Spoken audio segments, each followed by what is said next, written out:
Hey guys, how are you all today? Hopefully everybody's doing good.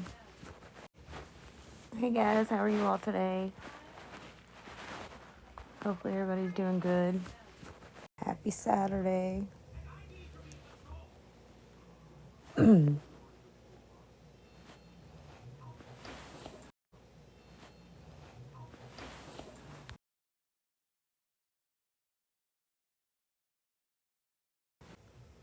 Hello, you want to come up in the box?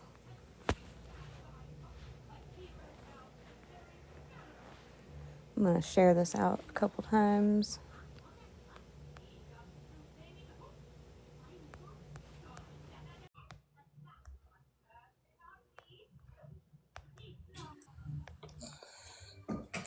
What's going How on? are you? I'm good, sis. I finally get to talk to you for real, I for know, that's why I was real. like, well, come on.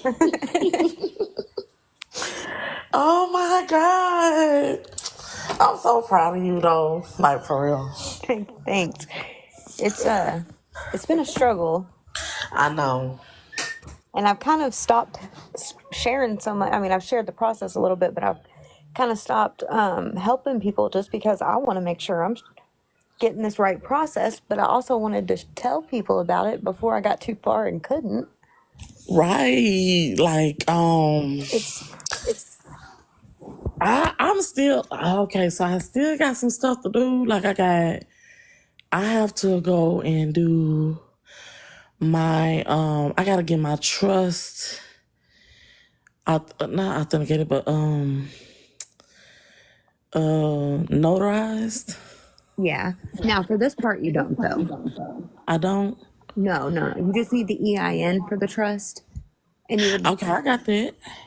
yeah. So you need that, and then you're going to set it up through the EIN. And I think I've started to figure it out a little bit better. Okay, so I'm still working on the site because you posted the Postal Pro, and I was like, wait, did I do something wrong? Did I do something wrong? Because I had already set my EPS up, I think it's called. And it is active right now. I mean, I'm proud of myself for that. And so I was just wondering what else I needed to do. Like, do I need, because I didn't get the PO box because I don't know. Do I need a 9998 PO box, or No, is the one it can be that's a nine. So what you're gonna do is it's gonna be a 9998 PO box, but it's gonna be through. You're gonna go to the Postal One. It's not Postal Pro. It's Postal One, okay? and then you're gonna go and after your EPS account is approved, you're gonna go to the PO box, the business PO box that you can link up to your EPS account. Oh, okay. Okay, because I have my business account already set up. So do I go back there and get a post? Of, Well, you'll go to yeah, the Postal One website and get it. okay. Okay. And Leah. then look what I found. So I don't think anybody's been able to find this yet. Right. Hold Okay. on, I'm gonna put it up in the screen because I haven't seen nobody else have this yet. Okay. Hi, Lovey. How are you? How are you? I'm good. So glad to see you. Always. Good to You are see so you. iconic. Like I've been following you guys I'm new to all of this, but when I first saw you, you was just so full of radiance and just I was like, that's my girl right there. I love you guys. That's my girl. And then when Starseed came, I was like, yep, this my clan right here. These my people. It's a good tribe. It's a high vibrational. I like it. Yeah, I Yes. loved how we had the whole um, panel of all females the other night. That was awesome. I did get my it was like a confirmation email today that had my, oh my God, what is it? A CRID number and then the MID number. I did get Yes. that today. Yeah. That was exciting. That made me feel like, okay. You got your MID. I got my CRID number in the beginning, and I don't know about the The CRID. MRD. MID is what is it? Mailers identification or something like that. Oh, okay, okay, It's okay. what they're Uh gonna huh. use because, okay, whenever they're processing remittances, it gets a special barcode on it and it tells them to process it through this certain avenue. Like they don't go in the same route, I guess. It's not the same. This is the paper that you have to submit, though, I found out. So y'all can't see it very well, but let me see. Hold on. See if I can change this real quick. Is that the mail firm book thing? Yes. I have the mail firm book. Okay, because they said they couldn't find it, or maybe it was Elena that said she couldn't find it. If they go to the post office, they will try to, play that game, but you just kind of gotta be like, can I have a mail firm book? Do you guys have any extra back there? And, just talk to them like you already know, because if you have any type of doubt, they see that on you, they gonna play with you. Yep. But I think if you say like, it's for accounting or like, I would just ask for it. And then if they do kind of like give you a, like a, say it's for, accounting, then they should be okay with it. But then sometimes you have, Becky in there that wants to play games. But then like the next time you go back, just ask another person and they may give it to you or even the postmaster. Yeah, like I'm trying to like get really cool with them, the postmaster themselves, because they had us thinking, when we were growing up, like, ooh, it's so scary, you don't mess with postmaster. When really they are your directors and how you conduct, your financial, establishments. And it's like, my mom, she worked for the postmaster, you know what I'm saying? But I did not know that so they were so important in your life. You know what I mean? So I'm getting back to kind of being, I guess, comfortable, because as I was growing up, it's like, you don't do that and you don't do that, and oh, that'll get you in trouble and all of this other stuff. But I see all these companies breaking law, and I'm like, wait a minute, this is against the law. But you don't put two and two together until you get into studies like this, and it's like, oh, now I understand what that is. Right. Yeah.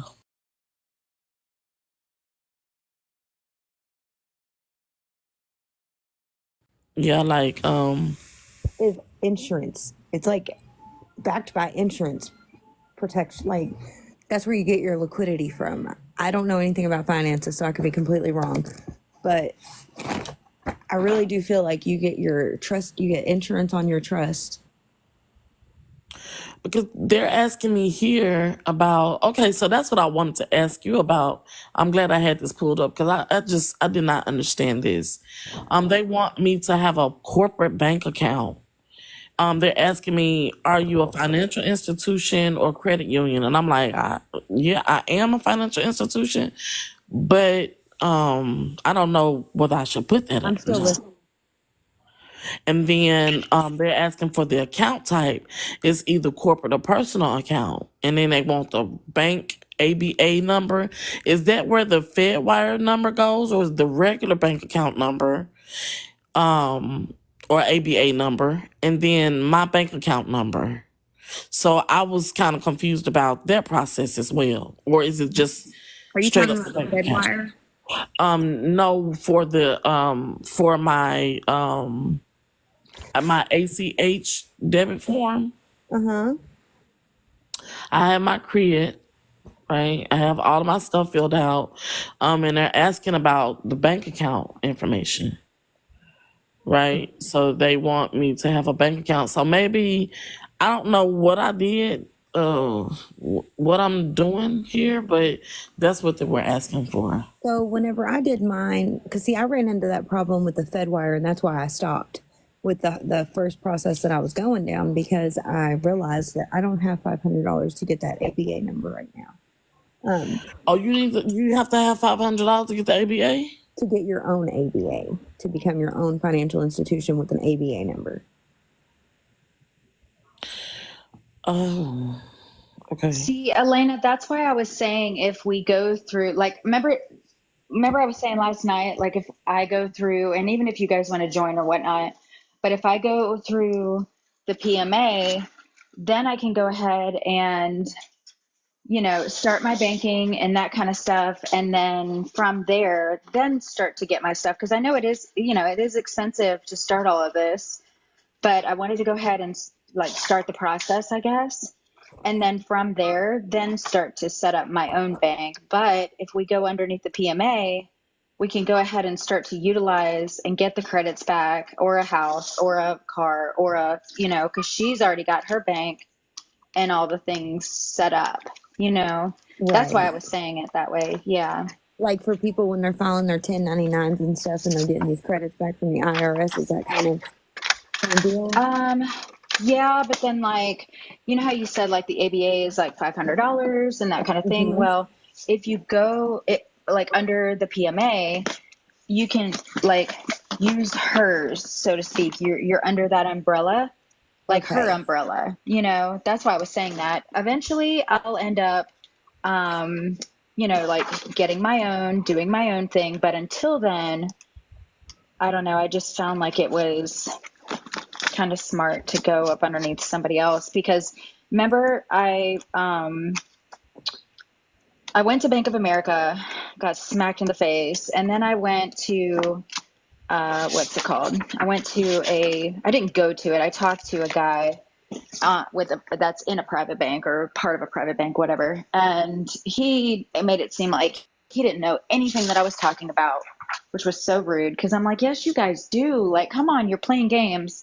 And I just felt like I kept getting this pushback from everybody, is why I was like, okay, well, I'm going to go through the PMA, see if I can, access the things. And then as I am able to get the credits, because that's what I'm doing right now. I don't know if you guys hear me thrashing around back here, but once we send everything in, because the private side, you have to send everything in because they don't know who you are. That's why I was saying that about the negotiable instrument. You can't just send it out willy-nilly because it's private. And if it's private, yeah, the private side, they're like, okay, well, what is this? Well, if you're not recognized on public, or no. The instrument is private and you're not recognized in the private for using that instrument, you're going to get in trouble. So I'm trying to get recognized, and I've been printing all the things out today, but I don't know. Sorry. I'm just No, you're sorry. good. I've got to go print a couple things real quick too, and then I was looking at these papers on the Postal Service, like the different authorizations that we need to file in order for this to be legit and for us to be able to do the EPS system. Even if you're approved and it's set, or like it's active and it's set up, like you still have to give them authorization to be able to process those payments and whatnot. So we need to make sure we're following all the proper paperwork with the right places too, or else it's going to get kicked back just like any other thing.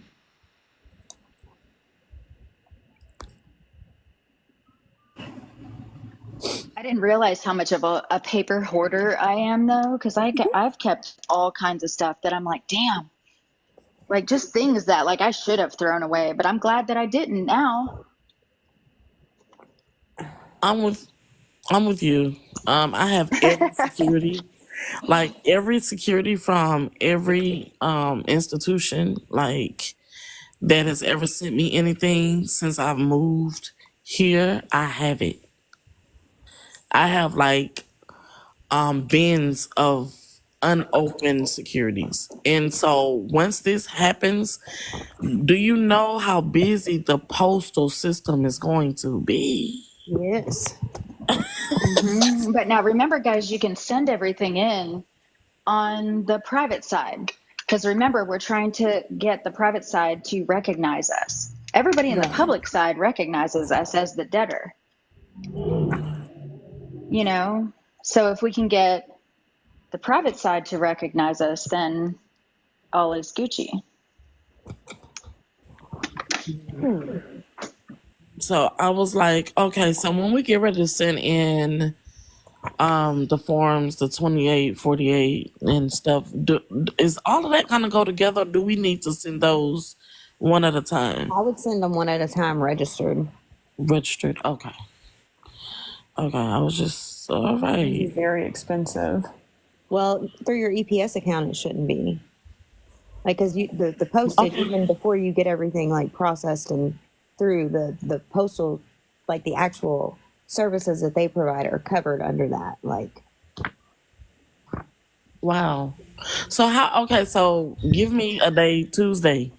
I go in there Tuesday. Early Tuesday, and I want to send in to the IRS my 2848.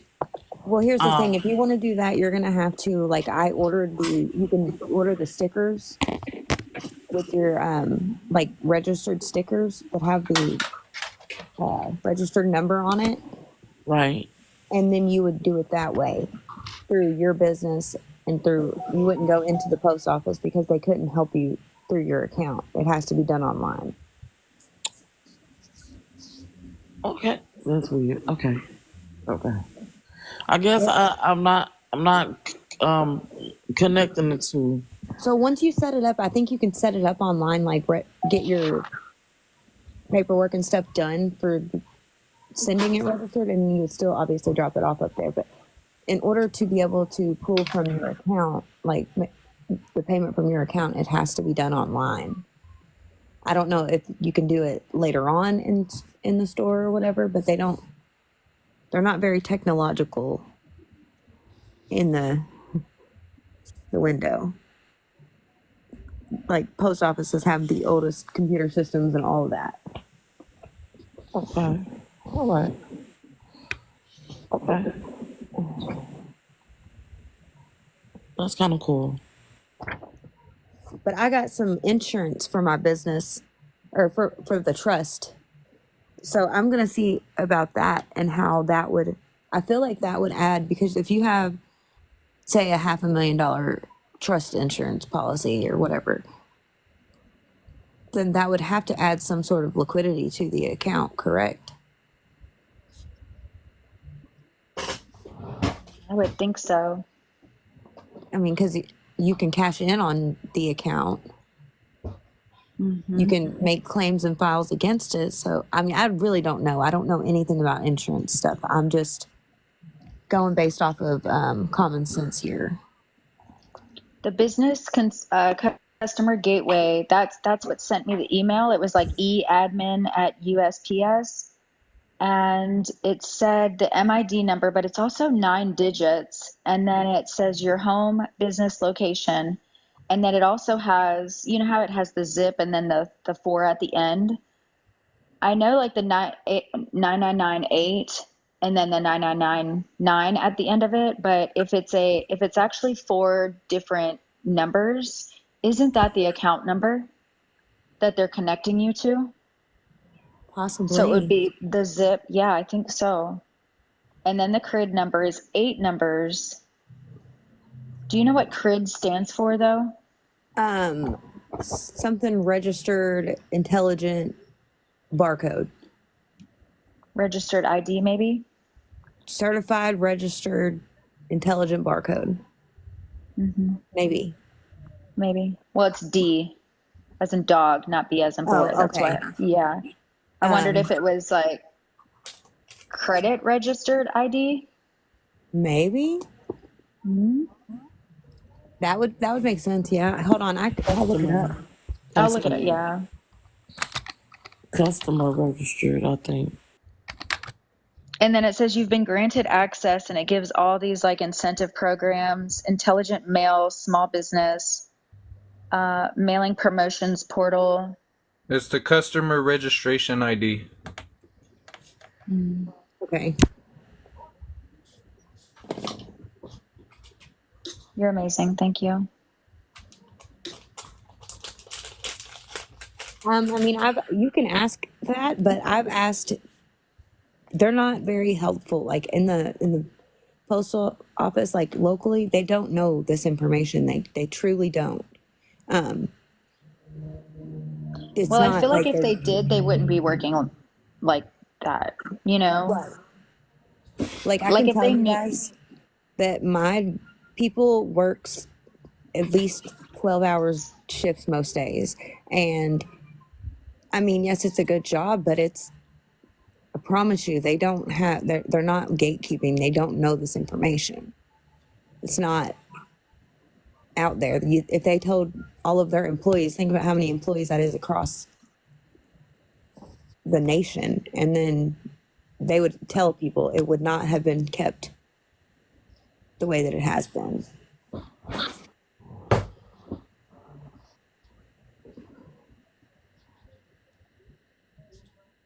It's the main post office and the back office.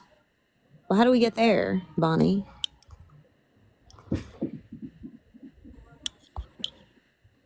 Are you I talking mean, about the back office, like on the private side with the Treasury? Like the Treasury IRS back office peoples? that would make sense Uh-huh. because I got to talk to the back office when I was messing with Fidelity. Yeah.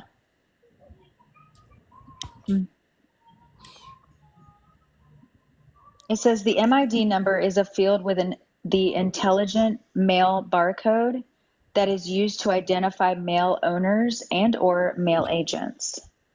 So the intelligent mail barcode, I guess that's like a identifying barcode, I would assume.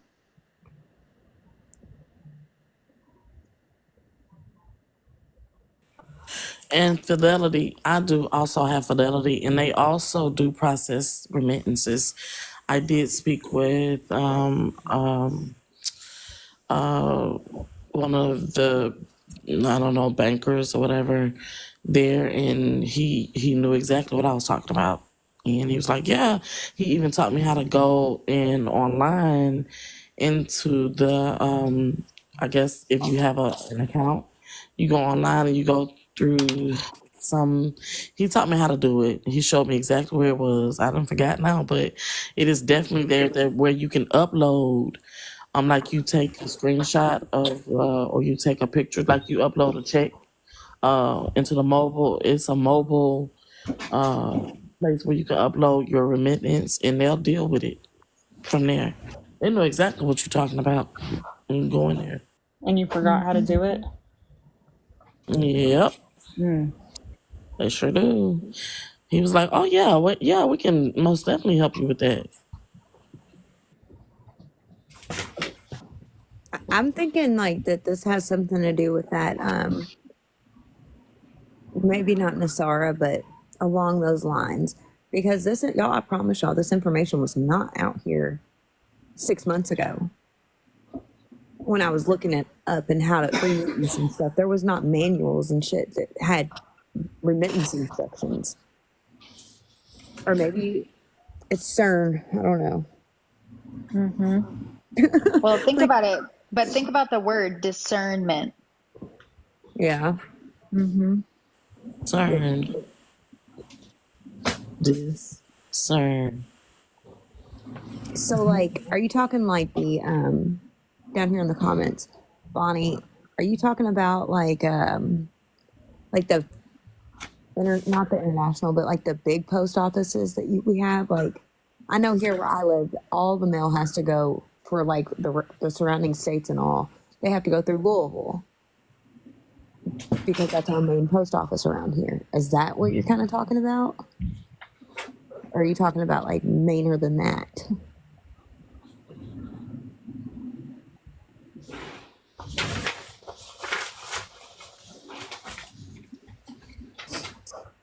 Okay.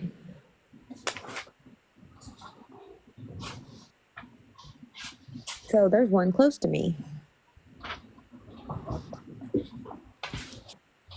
Can I just go in there and be like, I want to talk to the back office? Postmaster?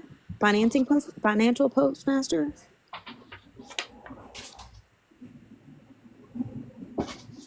Because I want to talk to somebody that knows what the hell they're doing. So I can, Thanks. I mean, I'll go to Denver. It's cool. I need a vacation. Not really, but I could call up there maybe and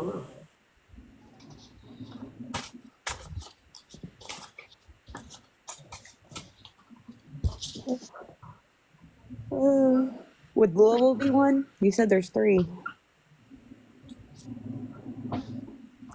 I know that's a pretty big post office for like Chicago or like Illinois, Indiana, Tennessee.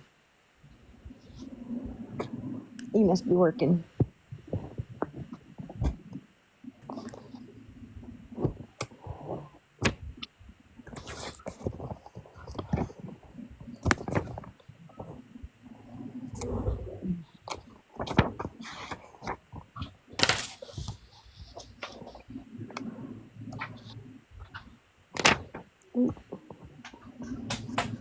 So I was reading about the rural mail carriers, and they can cash money orders and stuff, and international money orders. And international money orders, you can, that's almost like a bill of exchange where you can draft yourself. And I was wondering if we put them, like, gave them notice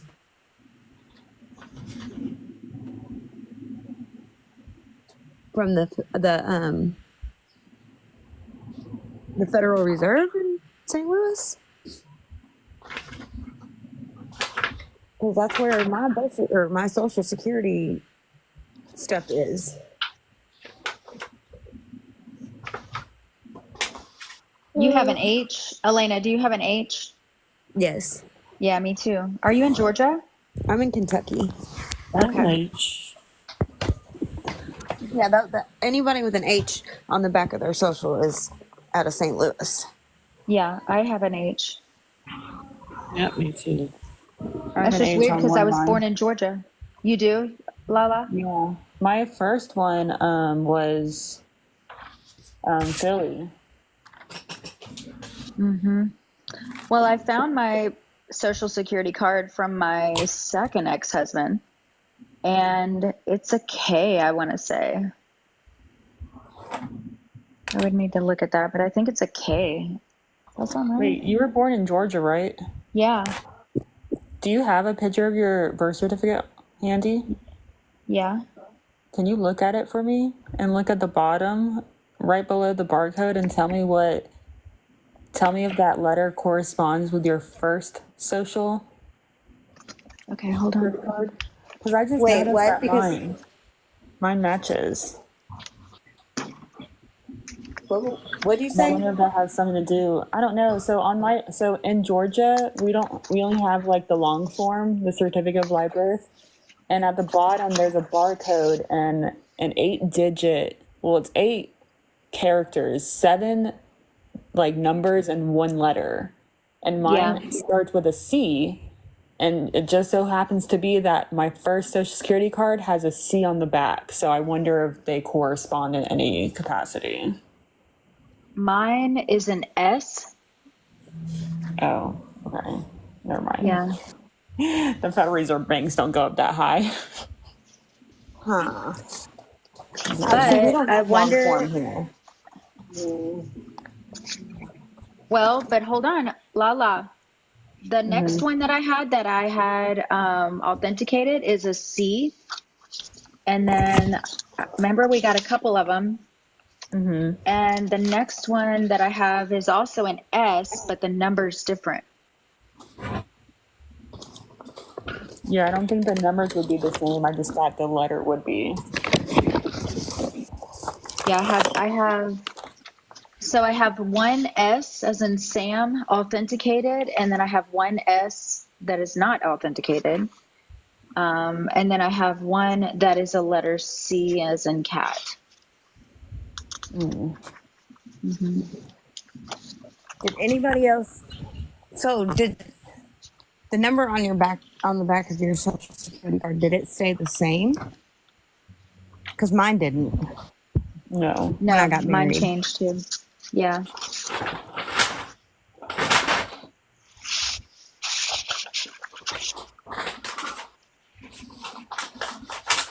Wait, did Bonnie say that she's the executor of her office? Oh, I don't know. I haven't been looking. I Bring thought her that's up what y'all here. were just talking about.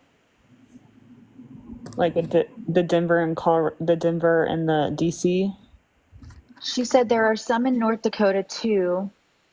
I'll go through my old work emails and see what address I can find. The only reason I was asking is because I wanted to know if Bonnie, sorry if you're a guy, but I think it's a she, or not. I don't know. But Bonnie is Truther that comes up here with us that's in our group. you say what? Bonnie is Oh, yeah, you Truther. did just change it. Okay, yeah. Okay, you did say that earlier. Did you wait, have you taken over? Yeah, okay. Did you take over your executor office with the post office? How about you? Okay, yeah. Did you do that?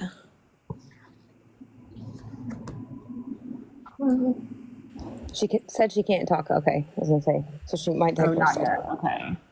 Because I've been researching that like crazy, and I think that the change of address form needs to be potentially attached to it when mailed. I don't know. I apologize. I thought you guys were talking about that.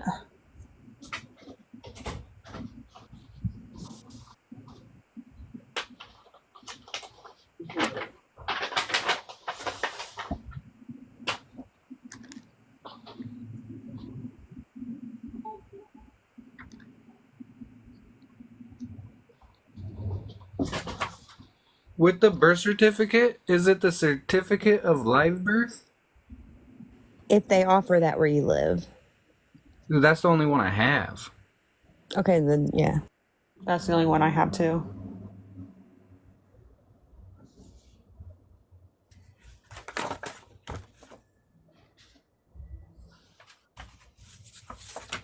See, in Kentucky, you can't get a certificate of live birth.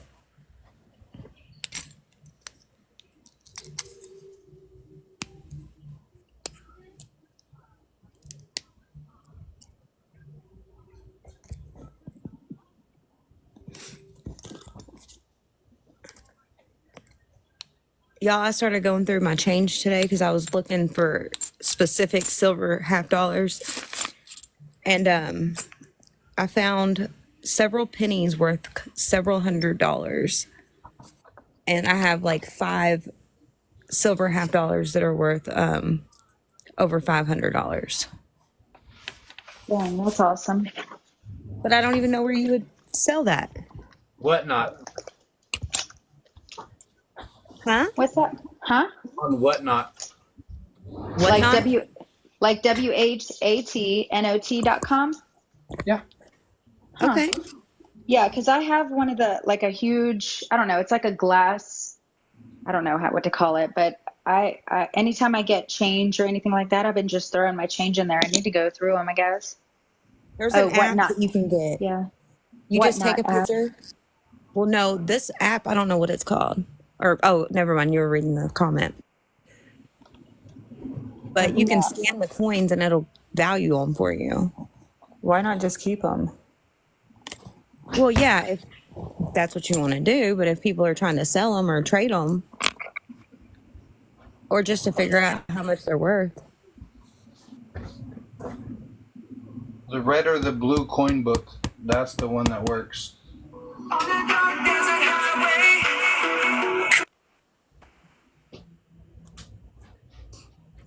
I want some pre-1933 silver half dollars.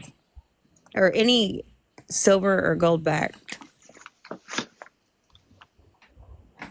Yeah, like, can we talk about if we're gonna go to like Bank of America or Chase or Wells Fargo to do our trust account, right?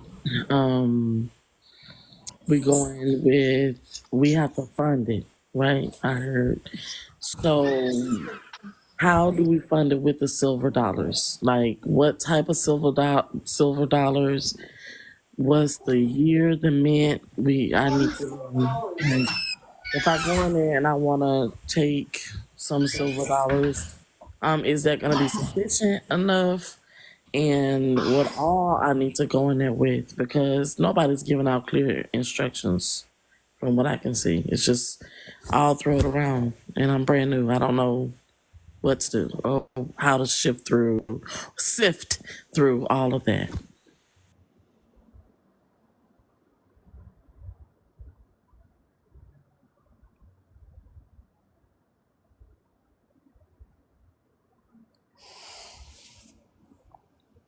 I can't answer that. I haven't opened a trust with the silver certificates or silver dollars or coins or anything like that. I haven't either. I opened my account regular and then I just retitled it. But I would like to be able to add, even the foreign currency to it. But from my gatherings, it's more, the denomination is more if you go to the private side. Like if I would to turn in my foreign currency back to the treasury versus if I were to go into Bank of America. Okay. I see what you're saying. Because I don't want to just, because I've gotten all of my EINs. I haven't moved on them yet because it's still not like coming out clear with instructions, like step by step. And what you were saying, operating in the private anyway is going to be a lot easier and smoother to get something done. So Yeah, I feel like moving in the private for me, just because like I've been doing this since September of 2022, and I've just gotten so much kickback from the public side that now I'm trying to get my stuff together to just totally go through the IRS / Treasury and see how they respond to me. But if you have your trust EIN, then you can open up your bank account with that particular EIN. But remember, that's still you're in the public. right, I would rather not. That's the whole Yeah, idea of being in the private, is to stay private, and handle things in a much privately. Yeah. way. And so I'm glad that you spoke about that, because I'm like, if I do it, if I just walk in there and I do that, I don't want no kickback and them asking all these kind of questions. But Fidelity, when I talked to one of the main bankers, the vice president, actually, I talked to, he was very willing to, help me with that. And he knows exactly what we're talking about. And sitting down, and he asked me like about my land and all of that stuff. And I was like, I'm talking about, a lot of land. And he was like, wow, that's sweet. And so he's willing to, help me with that. But like you said, you just make sure that you're dealing with things in a private manner, then going in there and just, saying, oh, I need you to do this. And they looking at you like you're crazy or don't know what you're talking about. Yeah, because I specifically got with Bank of America for the medallion stamp, literally. Lala can tell you that too. And then I had to wait 6 months. And then once I waited 6 months and I took my car title in there, and then they scanned it in, they kept it, but then they told me that it wasn't approved for the medallion stamp. So that's what I'm saying. I keep getting pushed back so bad with anything in the public, so I'm just like, I'm sick of that. Like, I don't know, maybe it's the universe telling me to stop going through the public, and I know it's like a try again, but still I'm just like, ugh, That was a big punch. That was a big loss. Yeah. Yeah, because I don't know, now they have the title. So I'm like, okay, now that you have this security, are you already trading it? Are you trading it? Yeah. Yeah. Of course they are. What? They scanned it that immediately. Yeah. Yeah. So Wow. it just kind of makes me mad because, I was gonna use that. But then even with that, like the lady there, Esmeralda, like I've tried to talk to her a couple times, and I don't know if she's under an NDA. I don't know. I'm assuming maybe, but she's only like the bank manager, and she's real proud of her, her spot. Like she's like, I've been the bank manager for 15 years. And I'm like, right. And you've never dealt with securities the correct way, obviously. You've always been dirty-handed, obviously. So, yeah. Yeah. So it just audit the bank for my time. Yeah. Nanny, I've thought of that, honestly. And doing a 3949 to 11, even identity theft, because I mean, I didn't want to say too much to them, um, as to like, because I didn't want to come off as a quote unquote sovereign citizen. Oh, it's like if you say certain words, all of a sudden, oh my gosh, you're a sovereign citizen. Like, well, you're an idiot. So, A citizen and sovereign at the same time. So that's how you Oxymoron. know that it's a lot of propaganda with what they're doing as well, with the media. But they know that if they put something out, you don't really have the power, the pushback to kind of defend what you're doing. And so it's like, if every news station get on and say the same thing, everybody's going to believe it. And, you just got to know, and stand your ground, because just like you were saying, you filing that 3949A, they're gonna have to upchuck it. They're gonna upchuck anyway with that. The whole system is gone. You're gonna shut it down with that right there alone. So well, but I'm scared that they're gonna see that as a retaliation and then they're going to shut my account down. Can everyone see the live? You're paused, Starseed.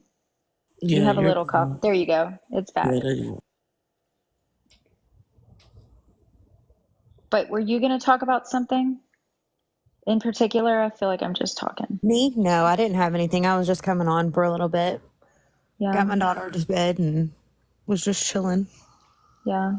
Now, do you have a firm book, an actual book, or do you do the sheets? Just the sheets. I'm working on. I can't get a firm book in the office. They refuse it. Yeah. I'm gonna see if my people will get me one though. Yeah. When I was in Georgia, I went to the Locust Grove post office and I couldn't get one. They kept saying no. Well, then I drove up to Atlanta with Lala, because Elena, there's two Elenas now, Elena Starseed and then Elena Deek. But Elena Deek goes by Lala, so I'm like, okay, I have to separate them. But I was in Atlanta with Lala, and we went to the post office, and then they ended up giving me one. But you may just have to like ask around, I guess, if you go to other ones. Yeah, but Or as like long if as I you, have the paper, I mean that's the important part. Because okay, so there's one that you send in beforehand. So that's your books that you're keeping. But then there's a couple more forms on there. So you would send that the other form in first, and then you would do your one that's like basically a cover letter for your remittance, and then your yeah. books. And even if you guys like go on vacation or whatever, like if you go to like another city or even state, maybe pass by the post office and see if, take a quick trip, find the post office and ask if you can have one for accounting.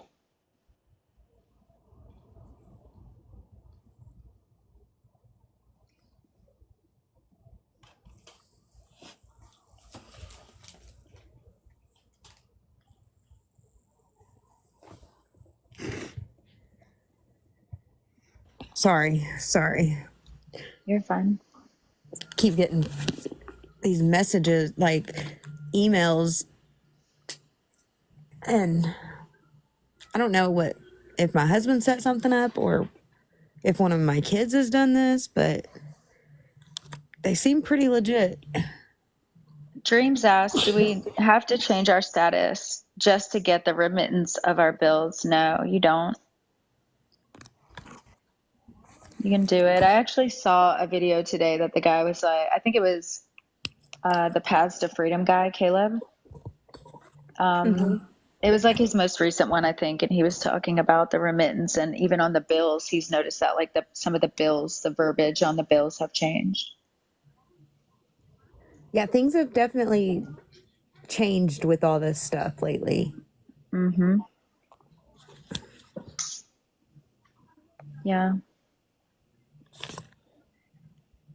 And Where I did swear I it do. I feel start? like it's part of that 20, what is it? The new, like bricks or whatever, but 2022, whatever it is. that Trump signed in. Hmm. I saw that Robert Kennedy, I guess, is suing Google, but I noticed on the docket, I don't know. I'm so autistic. I think on the docket it kind of looked a little different. I can't wait to see JFK. Did anybody else see where Trump apparently filed a UCC-1? Yes, I did. That'll be interesting. Hmm. I don't know if it's real or not, but it looks pretty legit. Right. And it would make sense. Yes, No, that ISO. 2022. No, I do not have classes, and I do not ever ask for money. And there's a lot of fake accounts out there of me impersonating me, so be careful. If they ever ask you for money, I mean, you can mess with them before you report and block.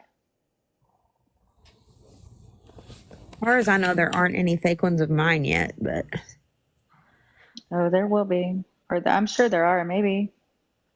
But see, what they'll do is they'll be like, see how it says Starseed Problems 22? What they'll do is like Starseed hyphen Problems 22 or Starseed underscore Problems 23, you know, because like they've already duplicated my new profile. what do they get out of that? Just getting people to send them money and stuff, or Yeah, yeah, because I was in a group. Do what? They charge for services. I got for $300 like that. Oh my gosh. Yeah. Yeah, I was in a group and I just happened to look over my phone. I got a notification and it said Lee Daniel is a scam. And I was like, what? So I clicked on it and I was like, holy hell. And it was because a fake profile got him for like $100 or something like that. And I was like, I promise you that is not me. I don't ever ask for money. I don't ever ask for likes or anything. I just don't ask. The universe will provide for me. now I'll ask y'all to tap the screen on my live or whatever, but I'm never gonna ask anybody for no money either. Like, Well, tap the screen is one thing because it also gets you out to the algorithm, you know, like the higher the better, or even like you'll see me put For You page trending, yep. you know, because like I want people to wake up. Even like I'll see Joe Rogan live and I'll be steadily putting in the comments 18 USC 8, all bills are prepaid, you know, just hoping that Trump was live the other day and his feed was going way too quick for anybody to catch anything that I was trying to say. Right. Like, you gotta be. Hmm. But even on like YouTube channels, I'll go to the comments and write like Brandon Joe Williams, onestupidfuck.com, you know, 18 USA, you know, I'm just steadily trying to get people to wake up because the more the people that do this, you know, the better. Mm-hmm. And from what I've gathered, I guess we have to be at like a certain percentage. I don't know who came up with that, but that's just what I've heard. Like a certain percentage of people need to be awake before they'll really like pull the plug. Probably the majority of the people. Right, right. But then you got your sleepers. Then you got your sheep. You still have sheep in this too that are just like so blinded. I'm like, Yeah, but we're coming to a point where enough of us are waking up. I think that we're getting there. yeah. But you know, it just kills me the people that are like, oh, you just want to be lazy and not sit at home and not pay your bills. Like, bro, I probably sit at home and study more than you ever have in your whole fucking life, okay? Excuse my French. But I study and I read books and dictionaries and all that crap, and I'm constantly digging into some kind of rabbit hole. And like, just to wake people up, just to wake myself up. Hmm. No, I like rabbit holes. Me too. Hmm. I just 'Cause don't it just- get how the majority of the people know that the government lied so many times and it's been proven, and to think that they're gonna still not lie to you now. Well, I think people get very comfortable in the way that they're thinking because think about it. Think about the kid that went through high school graduated, went through college. You know, he's very proud of it, all his stuff. He's very, you know, he got validation and recognition from his family. Probably lacked that, but that was something that now he gets recognition for. And then he gets older, you know, maybe has a kid. He's in the 9 to 5. He's doing, you know, what is quote unquote the American dream, you know, slaving to the system. And then all of a sudden realizes that all of his bills were paid, that they gouged the hell out of him for college, that what he learned was half-assed. You know, like that really crumbles somebody's reality. Oh yeah. You It really shakes them to the core. So some people don't want, they may see it, but to acknowledge it and digest it is going to be harder. Because even if he acknowledges it and digests it, then it's like, okay, is my family going to think I'm crazy for thinking this? You know, there's so many things that I think go with it. So people choose to stay asleep, or maybe it's like a closet conspiracy theorist. You're in the closet about it. I'm just trying to figure out like all of these hidden private rules. Like there has to be some sort of like private book The three with all these percenters rules have in it. it. Would it be like the secret banker's manual or something? Yeah, maybe everything's accounting. Yeah. And it really just feels like everything's insurance. And taxes. Mm-hmm. Yeah, because when Trump came out and was like, I paid my warrant, I was like, accounting. He said he paid his warrant. What? Yeah, you just do the taxes on it. Just like a felony is like 2.5 million. Who was telling I mean, me I know that? that they're all bonds. Every court case is a bond. I guess I just haven't figured out how to operate in equity instead. I think the tax form for the warrants is 843 on the IRS website. 843? Yeah. And that's for a warrant? For warrants abatement.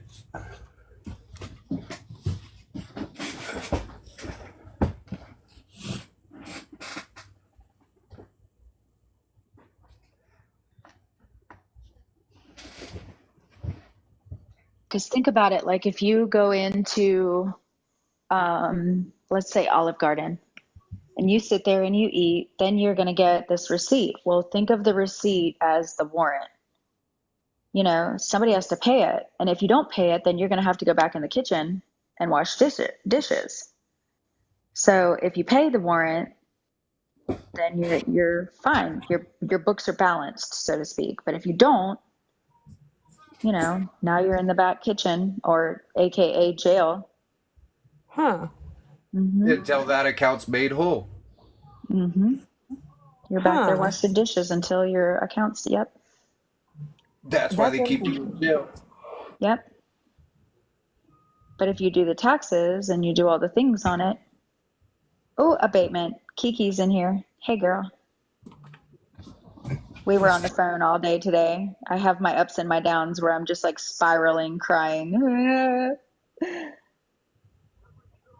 It's such a flush of, you know, this is such a spiritual journey, and she tries to keep me grounded and tell me that. She's like, Lee, it's spiritual. And I get it, but I hate Satan. Well, I believe a lot of it, everything starts in our brains, right? So, like, even any invention, all of it, it starts as a thought. Everything manifests from our minds, and we have got to be mindful of our thoughts. The collective of us have manifested this. I mean, because seriously, this information was not there 6 months ago that we're finding now. And people, I mean, spent their whole lives trying to figure this stuff out for years. So we have collectively manifested this new reality that's coming. So we've got to be mindful as we're going through it and face these challenges that it starts in our head. Yeah. Our brains, when we talk to ourselves, our brains process that as somebody else having a conversation with us. And we know that water, when we speak over water, it changes the molecular structure. So when we're speaking to ourselves negatively or like just having a really bad time with this stuff, it's really having an impact on our bodies, on our mentality, all of it. Yeah, because I started down the rabbit hole with Nasara. I came across a little papaw that says Jasara is it'll roll out, but it'll be a longer period of time. But Nasara is for the nation, NASARA. And it was the transfer of wealth, but I was like, how the hell would we transfer it? Like, what is the transfer? And then I started working on my credits after I filed for divorce. And then I came across Tamara T. Bush on YouTube. And I felt like I started to kind of open up to this kind of stuff because I was like, wait, credits? Wait, hold on. And then I came across James Lovett. And then it was just the rabbit hole spiraling and into like my brain connecting things. And I couldn't understand what the transfer of wealth was because I was like, well, everybody's at a different like pay grade, or, some people did go to college, or some people are in more of a professional kind of like a nurse or an attorney, or even, higher paid job, so to speak. So I'm like, how would the transfer of wealth, how are we going to level the playing field? I boggled my mind for months on that. And then whenever I came across this, I was like, this is it. This has to be it. Everybody has a birth certificate. Everybody has a social. Well, what the hell are CUSIPs? Holy shit. We all have a CUSIP. And what's it connected to? Oh my God. And then the Federal Reserve, and we all have different letters. I mean, I'm telling you, I spiraled. I was on spin cycle for weeks. I don't think that the letters have anything to do with where you're born. It's just what the Federal Reserve that you're attached to. Well, no, but I think that based off of wherever your standing is where your money is. What do you mean standing? So say I'm going all the way back to like land patents, what all you have in trust, still there. Like, I mean, I don't know exactly, but like just there are different levels and classes of, I mean, we're all the same, but like we're on the same level, but at the same time, like you've got your people who have had stuff put in trust for hundreds of years that it's just been sitting there. So maybe it's got more to do with like. Do you think it has anything to do with family bloodlines? Yes, exactly. That's what there you go. That's what I was trying to say without like. Well, but the only glitch that my brain does is like mine is an H, but then whenever I got married, it changed. Like my CUSIP number on the back, not necessarily the number on the front, the social per se, but the number on the back did. See, you have an H too, and one with a G. See in the comments, is E said, I have a social security number with H and one with G, and I haven't moved. Huh. See, I have an H too. Now do you think, this is just what I heard, but do you think that H is like the main hub? Could be. I mean, because didn't somebody just say that everything was coming out of Chicago anyway? All the postal stuff? Yeah, maybe. I think that's IM that said that. Yeah. Well, no, I thought it was Bonnie. Maybe it was, though. I'm not Maybe. sure. I don't know. Yes. But yeah. E said yes. St. Louis is a Federal Reserve. Yeah. I don't know. Because, see, my husband, he was born in the same city and everything as me, and his is a different letter, too.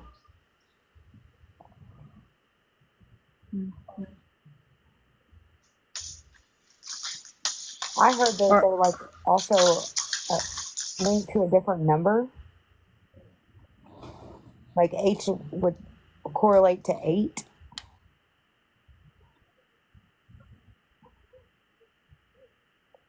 to make that the routing number, I believe.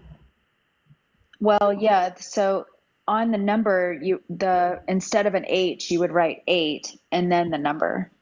Right. Yeah. I don't know. I think that the birth certificate number is an account number, like your certificate number. And how did I have it figured out the other night? Hold on. I think because on my birth certificate, I have three numbers and then a hyphen and then 2 numbers. The 2 numbers is 73, so that's the year I was born, and then a hyphen, and then I think it has 6 at the end. 6, 7, 8, 9, 10, 11. Maybe it's 6 at the end. But the 6 at the end is actually my number. The first 3, I think I want to say is 110. And the 110 is attached to like Georgia. It's like the region. I don't know. There's somebody told me that. Where do we find these? Okay. On I'm the sorry. birth certificate, top right, or I don't know what your birth certificate looks like, but the top right should have, actually, I have it right here. Excuse me.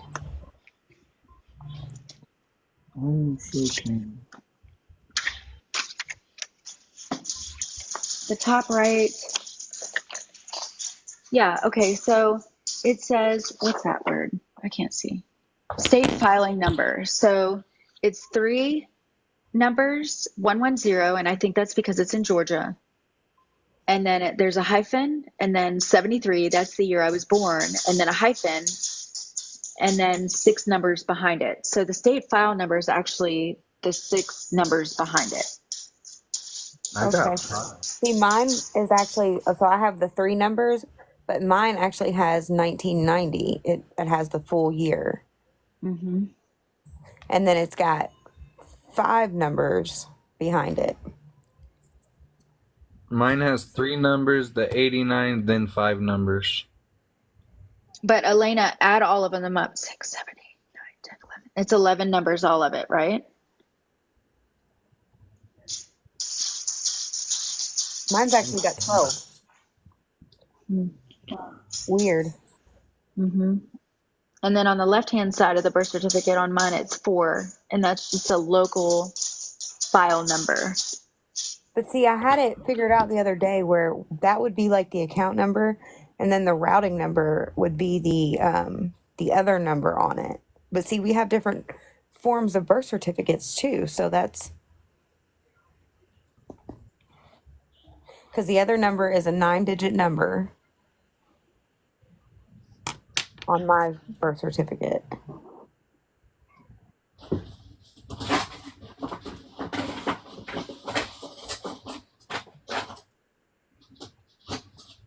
Which I don't know.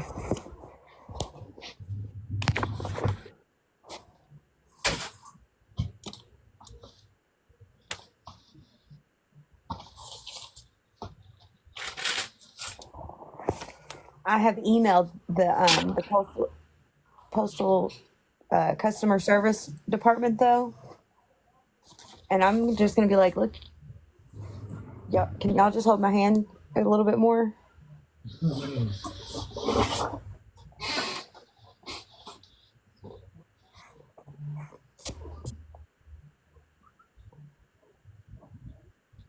And then I wonder if our birthdays are actually right because the calendar's wrong.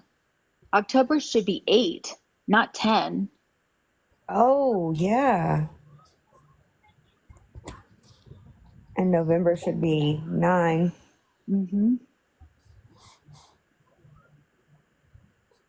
So what would that? I wonder if we changed that, if that would have any make any difference. I don't know. I think they have us so messed up. Like, I'm like, how many generations to come? Like when they correct this? Because I have heard a couple things. I don't know if it's just, there's 13 months and 28 days. But what generation is actually going to be right? how many generations after us, so to speak. But because have heard that they're going to change the calendar back too, Mm-hmm. because we're actually 7 years younger than we are. So that would make me 44, not 50. What is it? It's the Ethiopian calendar, Yeah. not the Gregorian calendar. The Gregorian calendar is wrong.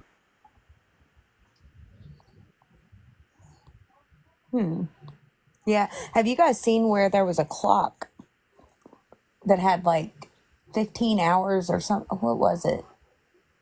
I've only seen one picture of this ever, but it had, I want to say it was like 15 hours. Maybe it was 13 hours instead or something. It was like Tartarian though.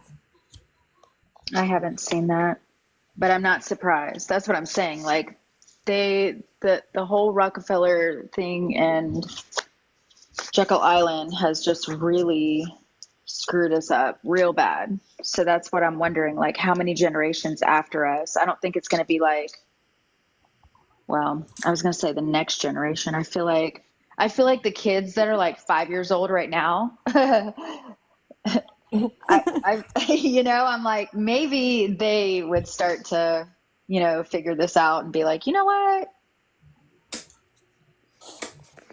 Hey Lee, I gotta ask you a question. How What's many up? accounts do you have? I'm sorry, how many accounts do you have out there? Oh my gosh, I have one, literally this one, but I know that there was 10 that is the Libra Moon 73, because the Libra Moon 73 was my original one, and they duplicated it. And then all of a Yeah. sudden that one, I had like 103,000 followers, and then all of a sudden I got banned. And then I started this one, and now there's actually, because it's my first name and then my middle name is Lee, and they spelt it wrong. That's how, if they spell it wrong, it's not me. They wrote Leiigh, and that's how they get you. So I will never ask for money. I do not have classes, and no, your dead ancestors are not reaching out to me to read you. Like I'm I like, have a no, question. Do you do tarot card reading? I do. Okay. So I wasn't sure because I guess it was an old account, but I got so many like solicitations from I think what was you, but it's not you. So all right, cool. So No, I'll it's make sure not. that I save this account and then do the other ones, like delete them or something, because it's like, what's going on here?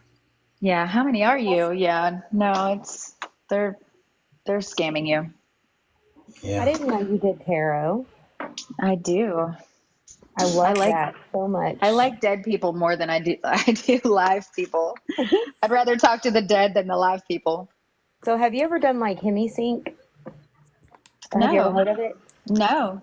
Okay, so it's out of a CIA document from the Monroe Institute.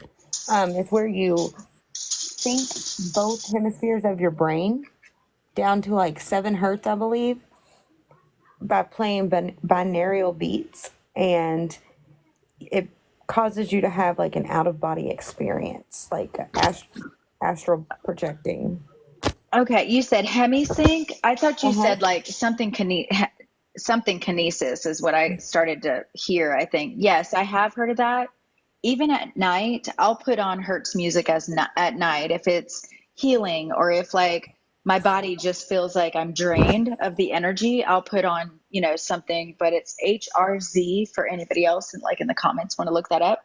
And it's Hmm. for anything. Yeah, if you have headaches, you can fix that. If you feel like, you have a lot of curses, generational curses, just bad energy around you, you can look that up. Kiki's back in here. She does tarot too. Bring her up. I Stop. actually have a BQH session in the morning. Ooh, that's excited. Get your Akashic records done. Yes. That's amazing. Yeah. I had my Akashic records done years ago from a lady that's in Canada, and it's good to like record it, because Yeah, a lot please of the do. things that they're going to say to you, like may not transpire in the next couple like weeks or months, but it will in a couple days. Or I'm sorry, I meant years.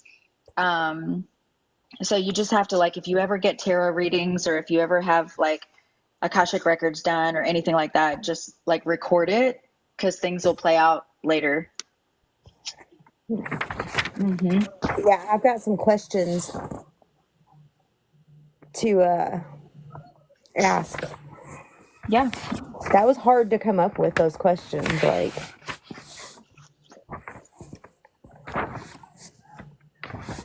I'm just trying to find them. I need to actually email the lady and send them to her.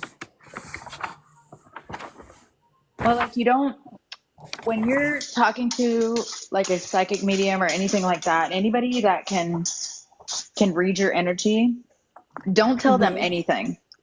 Oh, I don't. I want to make sure Nothing. it's like legit. You tell them nothing. They should be able to read you. Even there was, I was on a live with Lustica the other week, and I guess he put up a picture of him and his friends. And there was one guy that was kind of standing off to the side, to the left, very far left. I guess he was like in a band.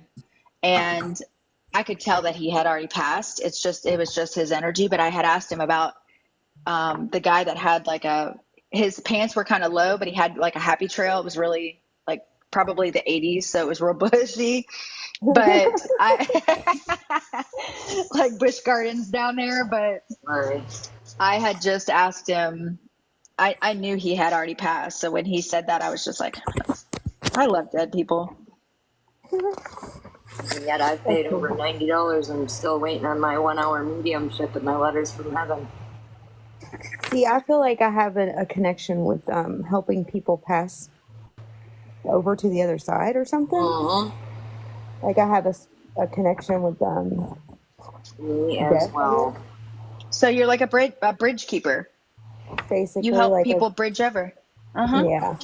Yep, that's how it was with my kids' great grandfather. He passed the day after my 12-year-old's birthday because we spent the birthday next to him. We did her birthday cake and her gifts and everything right next to him in his hospital bed. And throughout the night, when early hours came of the morning, he was gone from us. And he actually came to me in my sleep, and I remember it 100% to this day, word for word, whether it be one way or another. He said, I'm here, or I made it. That's pretty cool. See, Yeah. well, I started, if y'all have seen my videos that I have pinned, one of them is the story of how I feel like I've been unalived and I'm kind of living in quantum immortality because I've seen my obituary and I've had some really strange things happen. But there was a wreck on the day of that I made that post or whatever, of a lady. She was on her way home from work, and when we were sitting there in the wreck, I told my husband what this lady looked like. I told him like the thoughts that she was having all day, like she just wanted to get home that day. Like I told him like her hairstyle, the direction she was driving, and like too much stuff that I shouldn't have known. And like a couple weeks later, we looked it up, and it almost sounded just like somebody took word for word what I told him in the car and put it in a newspaper. And that night, I kept having nightmares, like, I'm dying. My husband would have to, like, shake me and wake me up and be like, babe, you're okay. Snap out of it. You could have been picking up on her energy too, though. I could have, but, like, Yeah. my grandma, I knew when she was not going to make it, and I laid with her in her bed until she took her last breath. Like, I've definitely got some sort of connection. I can feel it. I can feel death. I truly can.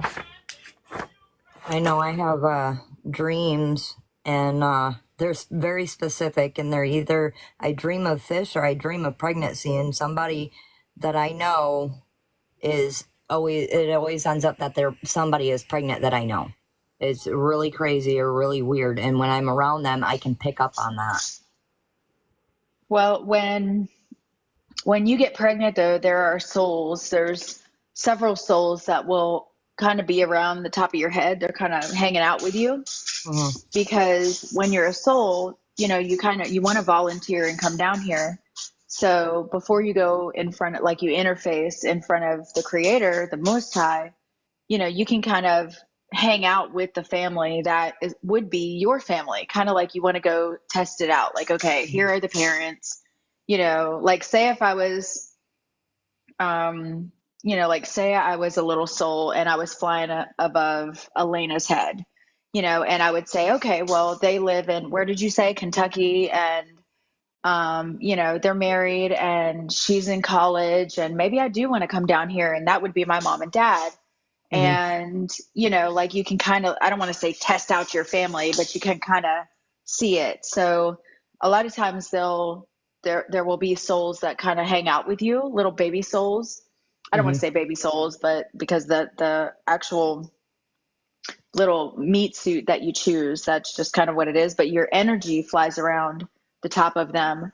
Because I can tell when people are pregnant, and that's what I see is I'll see like 2 or 3 souls that are kind of flying around the top of that. They're just around them, waiting to drop in. And then that's also why sometimes like people can't get pregnant, where it's like, not right now, or this isn't good. Or sometimes there's people that have like miscarriages where the baby will be, the soul, let me speak properly, but the soul will be inside the mom, and then maybe the dad is really abusive, or maybe, it's just not a good atmosphere, and the baby will tap out. The soul will be like, not going in there, so the mom will have a miscarriage. But when we came down here, we did kind of see like a path, like, okay, well, this is going to be your mom and this is going to be your dad. You're going to have these sisters and brothers, and this is what you're going to do. And maybe you're going to be a doctor, and you're going to grow up, and you're going to wake up, and then all of a sudden you're going to realize that Jasara Nosara, like you're going to be the one, you're going to be the black sheep,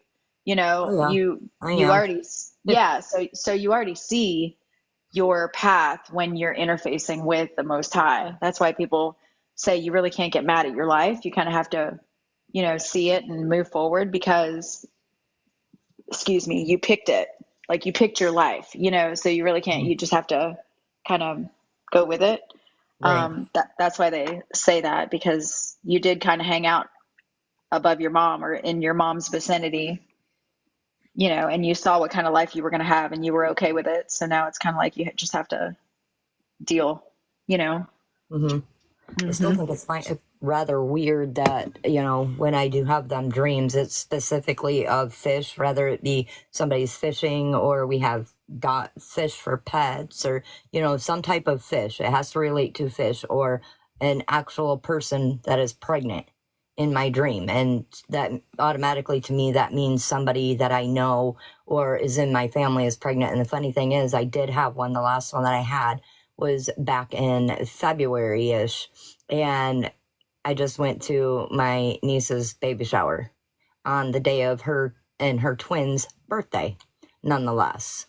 But I had another one that, based on a parrot reading, it's kind of weird to me that I had a dream similar to, and the person I've been trying to connect with that has passed, it's really weird that he was in my dream, and he told me before I could or had any room to say anything that I needed to talk to him about something. And he looked down at my stomach, and I'm like, wait, what? No. So it was really crazy. Yeah, I didn't remember my dreams for the longest time. And then I had asked God to, like, come on, I really want to see my dreams. And then I started having really hellacious, weird, creepy, like icky dreams. And I feel like I shut it off, because I was just like, I don't want to dream like that. Like, come on, why can't I have unicorns and butterflies? Like, what's going on? Well, I think it's just, like it does show us stuff, but I don't know. It's like I think we've all done that, because I don't usually remember my dreams either unless they're extremely vivid. Mine are gory. Mine are like heads on platters and demons flying around, and I very, don't very, remember mine. very 3D shit. Yeah, I haven't had them types of dreams in a while. I actually had a dream that I would actually be in this little cubby in my bathroom, my childhood bathroom, and like levitate or just start floating. And I don't understand it. And then there's also been times that I've been in my dream to where I've been like almost paralyzed, but I could see myself laying there and couldn't move, couldn't do nothing. Remember repetitive dreams that I have every now and again, them two specific ones. And I'm still trying to figure out the meaning of them. So has anybody had any near-death experiences? Me. In a dream? I figured you have. So, Your handle Starseed clearly. yeah. So when I was 17, I actually got into a car accident. I was driving out in the sticks of Kentucky, and my dad had told me to be home around midnight. And I'm like, okay, cool, Dad, I got you. I was about 2 hours away from home, and I left at midnight. So I'm like, oh, I got to hurry up and get home. Well, I wasn't 5 minutes from where I had just left, and I was going around a really sharp curve, going about 70 miles an hour, and I ran off the road and hit a tree. I was by myself in the middle of the night. I had 12 staples going down my head when this was all said and done. I have mesh holding this eye in place. I have a metal plate on my chin. I knocked my front 3 teeth out, took a gash out of my knee. But so when the wreck happened, I hit the tree, and like, I guess I kind of came to, and I'm like, oh, this is a bad dream. So I got up and went into the back seat to take a nap, because I was like, well, no, I'll just go take a nap, and when I wake up, it'll all be better, because this is just a dream. So I got in my back seat and I went to sleep. Now, remember, I said I had 12 staples down my head. I cut my head all the way back. My head hit the glass, the window, and shattered it. And something, I've always said it was an angel. I don't know what, but something woke me up, something that wasn't me.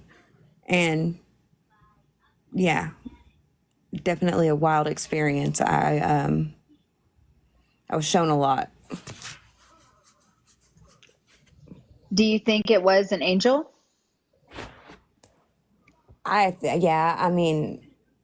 Or myself from another higher dimension. Another timeline. Yeah. So I've also seen. Have you seen the fairy that I caught? No. Okay, so this picture, y'all, me and my husband saw this like dancing light out in our field, and I was like mesmerized by it. Like, it was so cold this night that I went inside and put 3 pairs of pants on and 3 jackets on just to get the groceries out of the car. And we saw this light, and he had to drag me in the house because I was like mesmerized. Well, I had a video of it and you could see great, but I don't know if they were like communicating with me telepathically, but something in my head told me I had to delete the video. My husband's phone locked up. It wouldn't open after we watched the video until I was like, here, let me see it and I'll delete it. I deleted the video, and then his phone started working again after hours. But hold on, I'm going to show y'all this picture. Yeah, they mess with electronics easily because their energies and Yes. our electronics are energy too. So anytime that I would go into the cemeteries, I would, my phone would always glitch, or I would be recording and it would just stop. And I'm like, oh, come on. And I had all my ghost equipment and all that kind of stuff set up, and it would just, I don't know, it would just glitch. But I would always get orbs. And you know how even in the Bible it talks about like rods of light. Those rods of light are spirit. And I would always catch rods. And then like even in my house, if I'm thinking to myself, or if I'm talking, oh, that's awesome. Yes, that's a fairy. I like fae. Yeah, I like the fae. The fae can be kind of sneaky too, though. They're very much like Tinkerbell. Like, they can be kind of pissy. Yeah.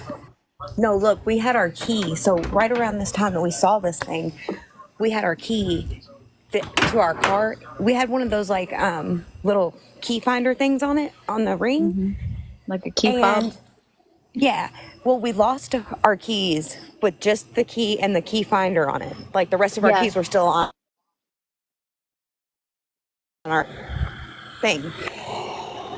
And I took a pendulum.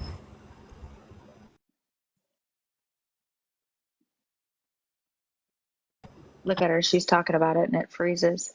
You just froze. They're kind of tricksters too.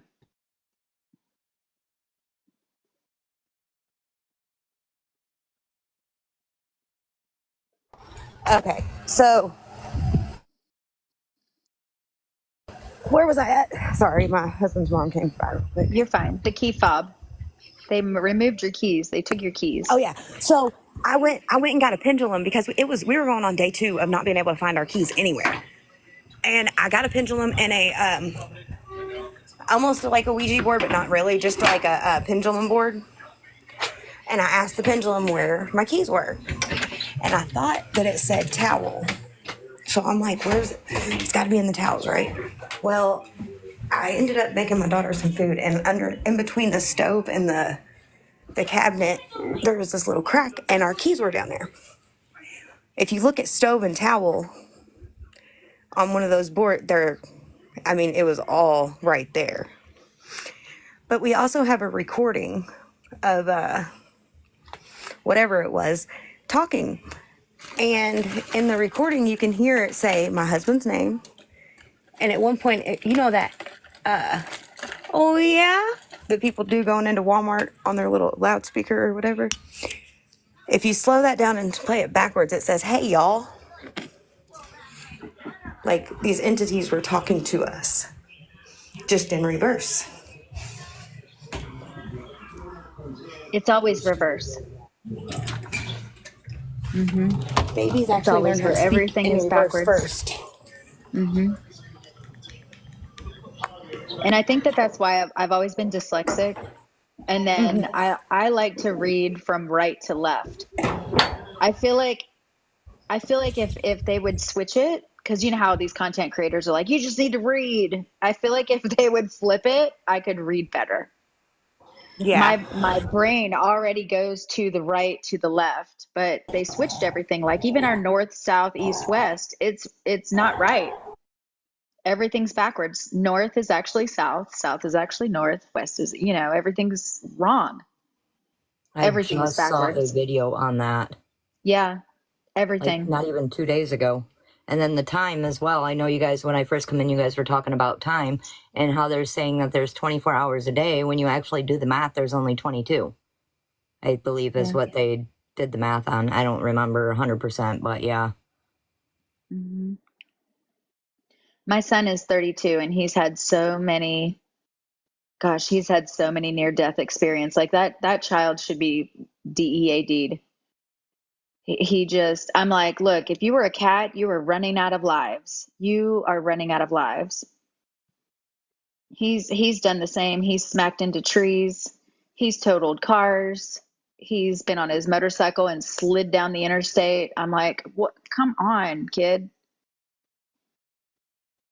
But he's meant to be here. Somebody keeps saving him. He's just, I always joke with him and tell him, you're going to run out of bounces. You're not going to be able to bounce anymore. Like you just bounce right off the concrete.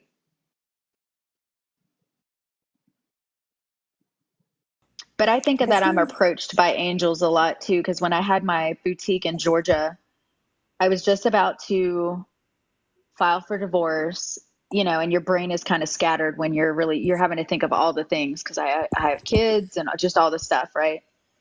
And Right. I was feeling kind of blue, but whenever you're in the public eye, you have to put your happy face on. And there was a lady that there was a coffee shop right next to my shop, and there was a lady that was sitting out there. Now, when I parked, I saw her, but I didn't think anything of it. And I went in, opened the shop, and she came in shortly afterwards because it was a beautiful day. It was in Georgia, and I had my doors open. Well, everybody through the shop, because there's a coffee shop, I have a lot of like in and out traffic and, just a good flow of traffic. And this lady came in and she stood, she was kind of doing her thing, like a little shop. And we got to talking and and I don't know, it always goes to spiritual because I love to talk about anything woo woo. I just love it. And she basically told me that she was told to cut. She goes, I've never been to that coffee shop. I think she lived in like Covington, Georgia. She wasn't even from McDonough. And she was like, I was told to come down here and wait for you until you got here.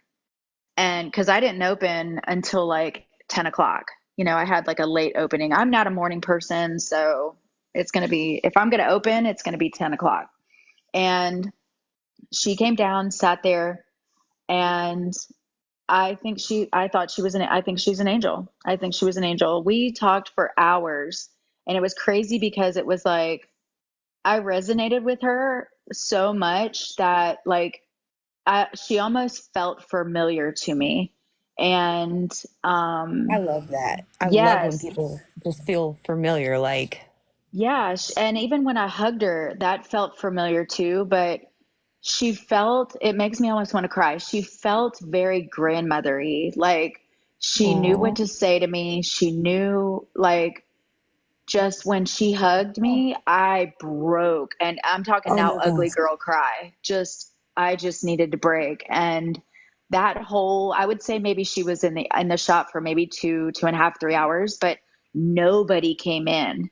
So it was almost like the Most High was like, nope, you need to have this conversation with this woman because the Most High probably, I'm sure that he knew that I would stop talking to the angel and go back to like customer service. Hi, welcome in, da da da, that kind of thing. And it's almost like I needed to have that conversation with that angel. She had to have been an angel. Um, and I needed to have that little pep talk with her. And, I don't know. You She just was, reminded me of something. After you're done, I'll tell you because no, you no, no, reminded you're me of. fine. I'm done. I needed that. And for her to even sit there and say, I was told to come to you. She said, I didn't even know where I was going.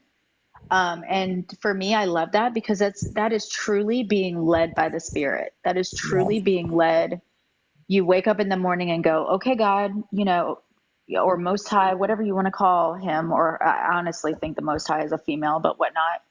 But you're being led that day. What do you want me to do? Who do I need to speak to? How do I need to be guided? So Yeah.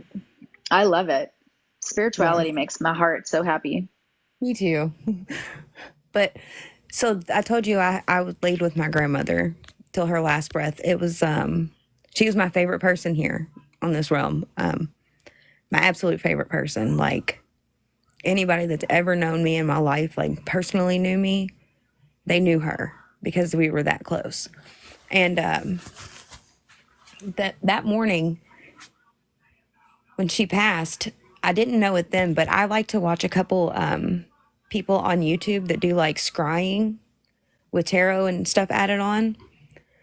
One of them in particular, she had done a video, like it had to have been posted within 5 minutes of my grandma's last breath, okay? Just so happened that the video that she did was on Pisces, and my grandma was a Pisces. So, of course, I watched it. Now, about a month before this happened with my grandmother, her dog ended up, she was old, she had diabetes. I ended up holding the dog until the dog passed away. And in this video, like one of the first things that happens, she's like, oh, there's like a dog there waiting on me. And then you could hear like almost barking from the ghost tube. And it was like, somebody's like letting me know that they made it. They're here. And there's a dog that wants to say thank you. Oh, and the dog was blind. And then in the video is like, I can hear you, but I can't see you or something. I don't know. It was one of those moments where it's like, that's too much to be a coincidence. It literally was posted like the minute that my grandma was gone.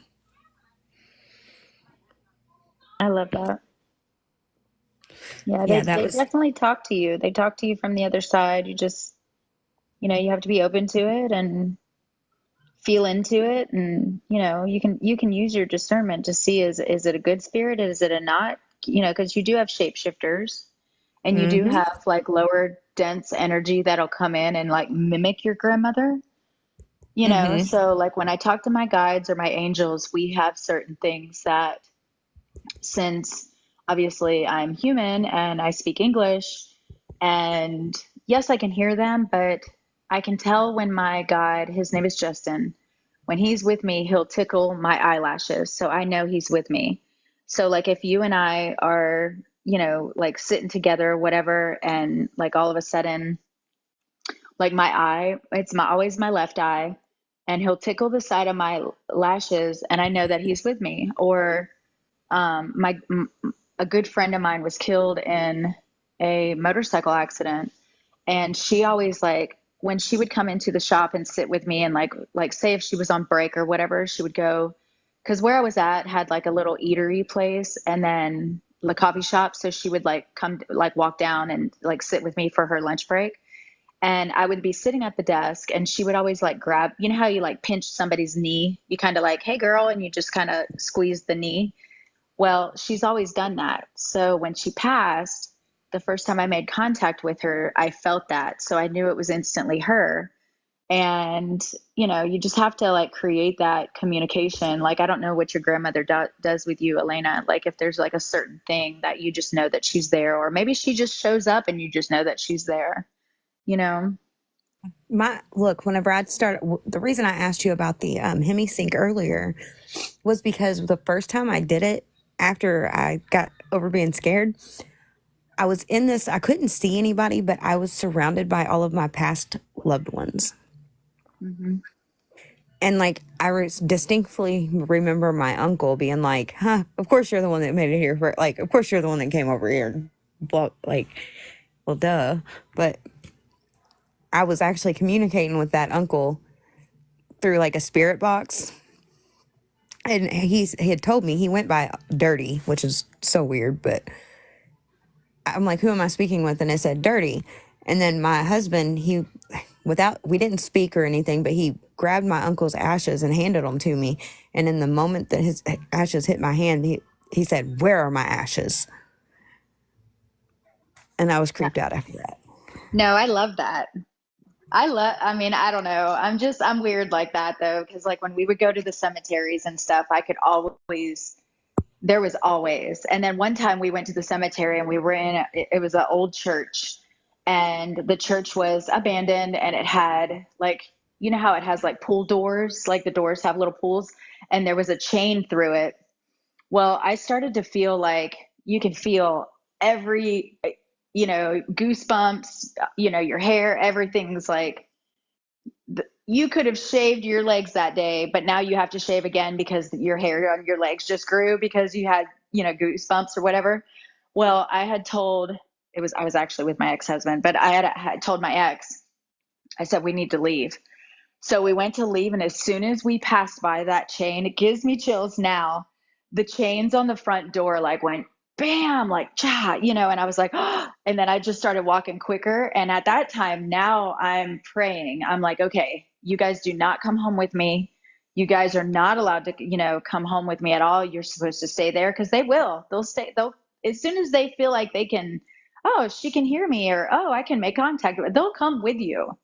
And you don't want that in your life, especially like if you go to like an antique shop and you buy a piece of furniture, like say it was a little like a hutch or something, and grandpa built that and loves that and is still with that, and then you buy that. That motherfucker's coming home with you too. So you have to like set boundaries, like, look, I know you love the hutch, I love the hutch too, but if you are here to do anything wrong or negative, or just icky, like, you need to be gone. I'll take care of your hutch, Papa, you got to go. But that one time in the cemetery with the chains, oh, baby Jesus in a manger, that shook me. That scared me.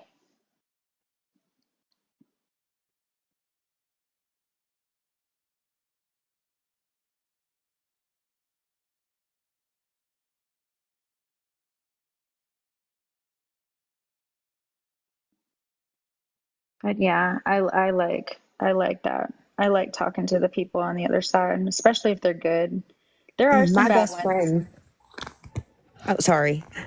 My best You're friend from fine. high school, he passed away. And when me and my husband first started dating, so way long time ago, he he took me to the cemetery where my best friend was buried. And while we were there, I took some pictures, to see if I could catch any orbs or anything. And I actually caught my friend's face in these pictures That's at the awesome. cemetery. We went to one cemetery. It was actually that one where the chains on the door. And you know how the ones they're really tall, they kind of look like a steeple, and they have like a little like a wrought iron fence that is around it. Well, he was like, I don't know, he was like a colonel in some war or something like that. I should find that picture and post it on my TikTok. But you could see him. He was on a horse. But you could see like he wore glasses. It was so detailed that I just it just makes the heart happy. But he was buried there, and then his wife was with him in the little gated area, and you could see like everything, even down to like he was holding a sword, like he had it out in front of him, like he was da da da, that kind of thing. And it was so much detail.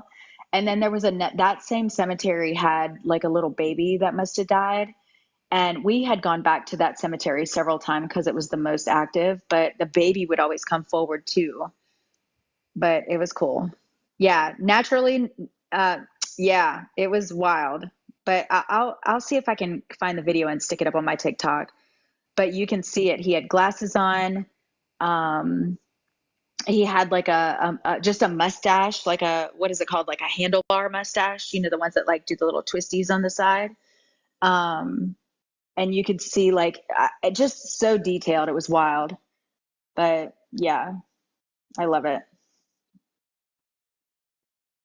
So now, have you ever done like runes? Yeah. I I love have runes. runes tattooed on me. Yeah. Like Okay. the protection rune. Yeah. I'm so See, witchy. I started oh yeah, you want to talk about witches? So I was doing some deep dives on my family, and I found out that I have like 7 generations of people that were in witch trials in my family, like grandparents. Not that I love that for them, but I do love that. Like, I cause love it too. well, but I think that the reason why that they targeted them so much is because they were telling the truth. And then also they were bringing natural herbs and medicines and doing Reiki energy healing and things like that. And I feel like the government or the people that were in charge did not like that, Yep. you know? Yep. I just Because think even it's so now, evil. me too. Me too. No, at that point you were called crazy and put in a white straitjacket and thrown in a padded room. If you didn't, Well, if you were lucky, that's what happened. Right. right. It'd be our days now. Matter of fact, they told Well, my youngest one's aunt that they actually put her in a straitjacket, but she had been listening to her, I believe, cousin or half sister. Her name was Kat, and at the time, my my daughter's dad had went to pick her up. We went over to like Kalamazoo area in Michigan, and we were gonna let her stay here until she started talking all kinds of stuff, and then it just didn't seem right. And now I'm actually wondering what the heck I was thinking, because I don't normally do stuff like that as far as passing judgment. And turns out that stuff is actually pretty dang true. So, yeah. Jennifer comes in with, I'm in the iPostal site signing up. We've been talking about witches and ghosts and all the things, and she comes in with, can we get back on subject? Well, not saying Sorry. that. I was quietly putting it in the chat so y'all could keep talking about it. You're, I was just you're so thinking cute. that's just a yay or nay. Just that's all Yeah. I need. Are we gonna learn tonight or no? I'm not. I like the conversation. It's just fine. That's why I put in the chat because I was like, let them keep talking so I don't bother Yeah, nobody. I'm If multitasking. anyone Sorry. sees my question, maybe they'll answer me. But no, I am. I just finally found out how to get on here. I mean, my computer's been cutting out on me bad. My battery's horrible, sucky. Like it literally is about to die pretty soon. I gotta take it back or figure out why it's doing this. It's one of those Macs, not a computer. It's a laptop, but it's one of those Macs. It won't hold a charge for nothing. It's been on the charge for 4 days and it's got no bars. So I'm like trying to get it done. I finally got on here. I was like, oh crap, what is this international forwarding? What does that mean? I don't even know that I had to do anything with that. Well, maybe I don't, because it just has these two little boxes. One says international forwarding, and then the other one says office buildings. And then it says I'm choosing my post office place where I want it to be. That's what it said to do right away. Pick your post office, which I thought was weird because I didn't see that on when you were doing the thing when we were on live the other day. Yeah, I didn't have to. But why does mine say iPostal 1 on it, not USPS postal 1? That's what yours said. Right. I don't know where you are. I don't know what you're doing. I'm not I don't even know. probably at the right spot. See, this is where I get all jacked up. Here, I'm gonna bet you I'm send. not. I bet you I'm not on the right site because that's what my MO is. View manage postal mail 24/7. That's what I clicked on. I hate the computer, guys. I'm sorry. I didn't mean to take away from your witchery stuff. You're fine. You're fine. I just think it's cool. But I did mean, think it was very interesting that you said that you had some witches that were burned at the stake. I'm just joking. I didn't hear that. But you said they went through the trials. That would be interesting if that was in my family. I would be totally looking into that. I'm related to the first one that was ever burned at the stake. What? She was my grandma. Okay, maybe I was hearing it telepathically from you. Probably. Well, back then, if you were in the trials, you were on the stake too. So there was- telepathically, isn't that the same thing as telekinesis?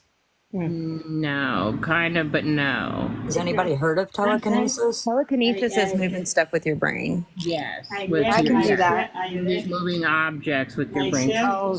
Telepathic is when you can read The way people's I minds. walk and the way I do things. All right, Yeah, I 'cause can that's do the- that. I can Oh move my things. That's Hi, the Peggy. stuff that said cousin was talking and getting her, my daughter's aunt into believing and stuff like that. And yeah, I mean, like I said, I shouldn't have been the one judging because it wasn't my place. And knowing that there is other realms and, my beliefs are a little bit different, but a little bit farther off than hers. So she was ahead of me in finding all this information out, I guess. I can do telekinesis. I can move crystals and stuff like that, especially if I've carried the crystal with me for a while. So it's an energy that it recognizes, and I can move it. I Oh, you created can the move window them with your getting broke. brain. Yeah. On my Like- last, I think it's gone now. I don't think I have that video, but on my last TikTok channel, that was it was a pinned video, and I held up a crystal and then I move it with my other hand. Yes, a pendulum. Oh, okay, yeah. I know. And you know what's funny? When I got arrested, I had my tarot cards and my pendulum and all that kind of stuff with me. So I know. And the guy had to go through my my purse and had to account for everything. And he held up my pendulum and I just stared at him like, Look. you just got cursed. So Ooh, selenite. when I got arrested, they were like, I had my crystals in this little pouch with me, Oh, right? it's dangerous. They're like, what is that? And I'm like, it's my crystals. And he's like, what kind of crystal? I'm like, the fuck? But he was insinuating some other things. Oh, yeah. You know, no. What kind of crystal? Meth fucker. Right. Right? I actually got this box of crystals the other day, for like 50 cents. Where'd you get it from though? Be careful. Like sage Well, it it out. was from Bidfa. It was like they do pallets and Yeah. auction stuff. Just be careful. Yeah, these Like are sage it or stick it out. Stick them outside. Because think about it. I Even buried if you them, Oh, even better. Even better. and it was on a full moon. So yeah. Even better. Well, yeah, I still need that email address too, Lee. Along with I have Booker's book. I don't know if that has the information in it that I'm seeking. Oh. What do you mean? What was I? Did I promise you something and I didn't pull through? Okay. What was Last I night supposed you to give you? last night you said you would take in some of your emails so I can transfer them files over to you so you could look through them for Oh, me. you Because I'm did. struggling of which forms that I really need for taking care of my loans, the loan settlements, which I've had for a little while now. So I'm trying to figure out, because I know that there is where did it go? Accord and satisfaction letters and a bill of exchange. I need to figure out which one that I need. Okay, I just sent you my cell number. Okay, cool. Yeah. Because I don't get on TikTok for like, I don't know, for like messages and stuff, because I Right. do get so many of them. I would just rather like give you my cell number. Right. Yeah. After posting that, the bonds that I took a picture of, the ones that I could find and whatnot, that it was up to like $900 and some, I started getting people that were favoriting and liking and everything of my videos that were Chinese. I'm like, yeah, we're not doing this today. And most of them only had like one video up. I'm like, block. Y'all, I'm just saying, like with the negotiable instrument, you have to be real careful. Careful. I don't care Right. who. I mean, I know I got into a ruckus with some guy the other night, but just you cannot. Ooh, I love that. What is that? Crystal quartz? Yeah. You cannot take a private instrument into a public place. You can't. That's what I got arrested for. Right. I took a private negotiable instrument into the courthouse. The courthouse is a bank. The comptroller is like he should have known what to do. And on the instrument, it said void where prohibited by law. Mm-hmm. So they should have just handed it back to me and told me to get the hell out of there, but they didn't. They arrested me. So that's why I was so adamant the other day. I'm like, no, you can't do that. Mm-hmm. Well, And now he's talking shit about me to other people. Right, of course. So I did find other information about like repossessions and stuff. It's 10 questions. Well, not 10 questions, but there's a couple of statements and then like 7 questions or whatnot. And it's basically they want you to submit an affidavit following 10 statements. Well, that's not 10 statements actually. It's questions and statements. And then it says, you can make in your own affidavit to make a bank prove that they have a contract with you and force them to cease and desist from all attempts to repossess a vehicle or evict you from your home because it's the contract that's giving them the right and you are going to question the contract. So basically, number 1 is the plaintiff claims that there is a contract between myself and them. I require to be shown proof of the original contract and evidence of exchange in accordance with the requirements of contracts, especially the requirements of consideration. Number 2, it says the plaintiff alleges that they provided me with a certain amount of bank credit as the consideration they provided to secure the contract. I require a full description of this bank credit. Question number 1, which is number 3 in the affidavit. Where did these credits come from? Provide evidence. Number 4, what in reality do these credits represent? Credits of what?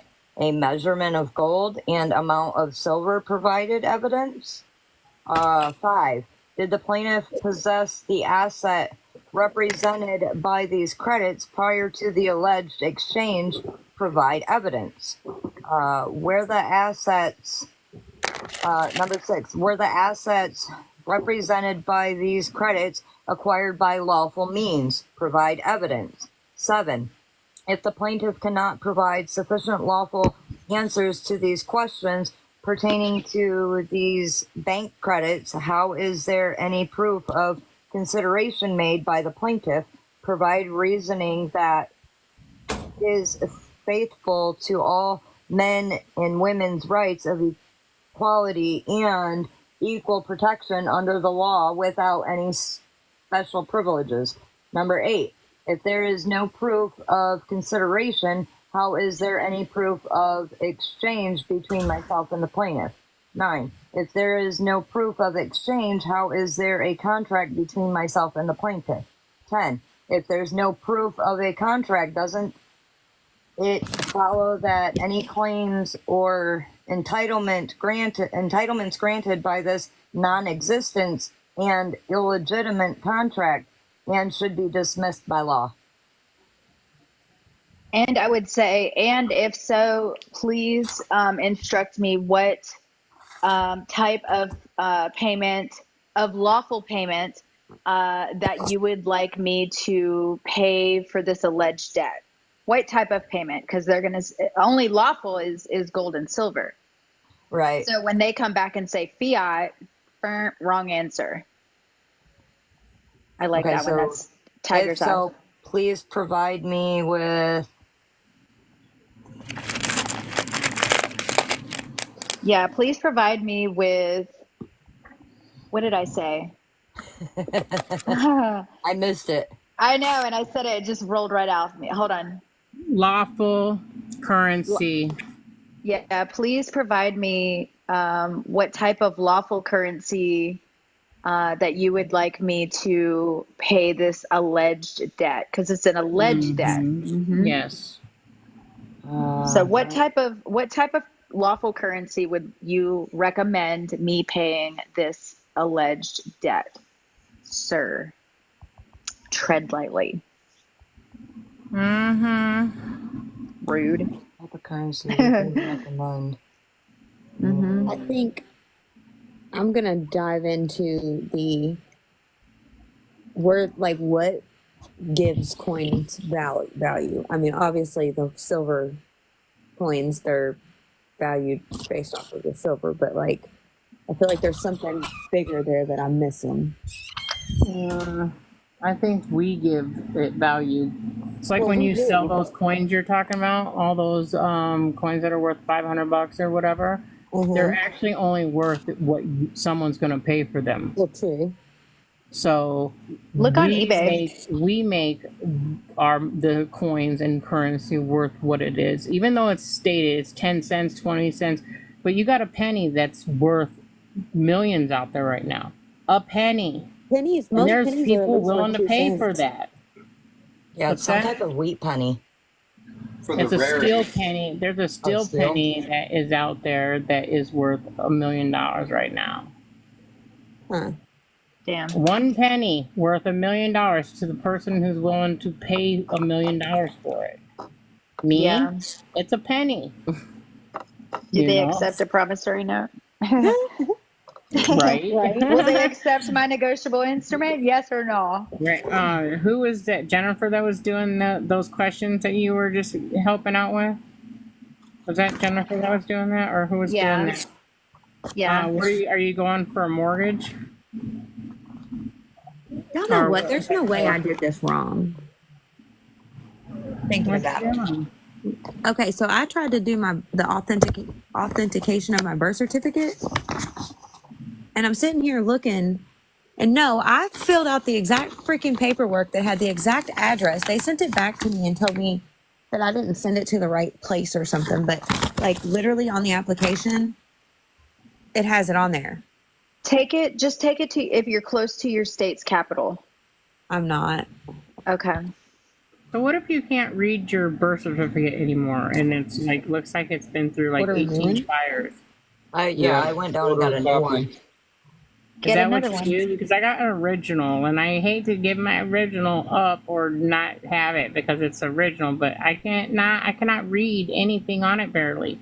I mean, I could read a little bit like your dad was a vacuum salesman, you know, I and got Well, my I, old one. just go to vital statistics and get another one. You're allowed to have 10 per lifetime, I've heard. I don't know if that's true or not. okay, so I'm gonna do that because, yeah, I think I've heard that same statement that you're allowed 10 in your lifetime, but not sure. Vital statistics. Okay, I'm writing this down. It's expensive to go through there though. If you can just go to your county. Well, my county where I was born was San Bernardino, California, and I'm in Indiana. Okay. What do you mean, Elena? What do you mean go to your county? Can you really do that? I've never heard that. Yes.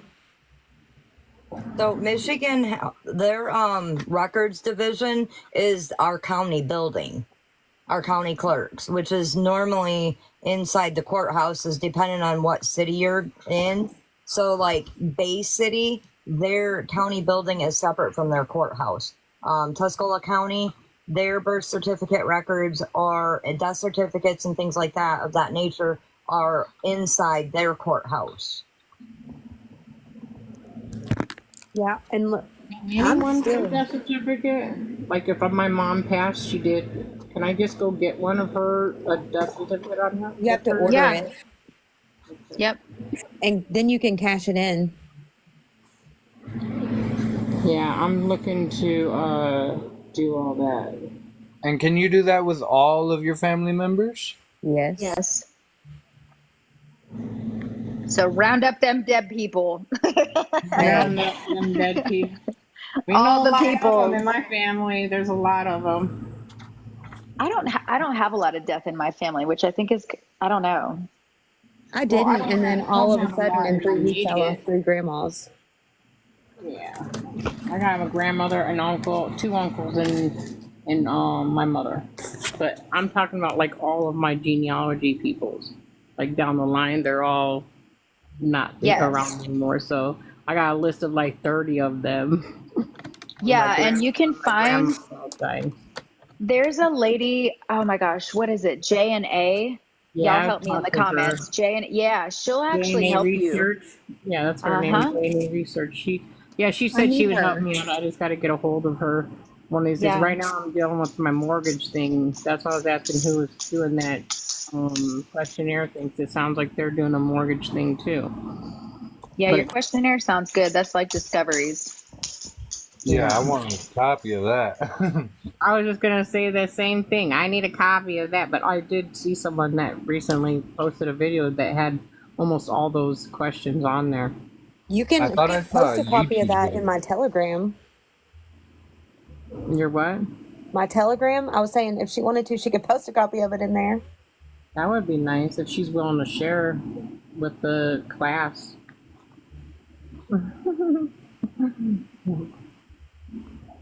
Somebody's asked if has anybody done it with his death certificate. I haven't.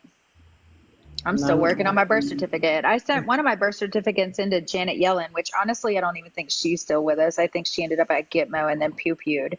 But I don't think she's with us. Whoever her successor is. Uh-huh.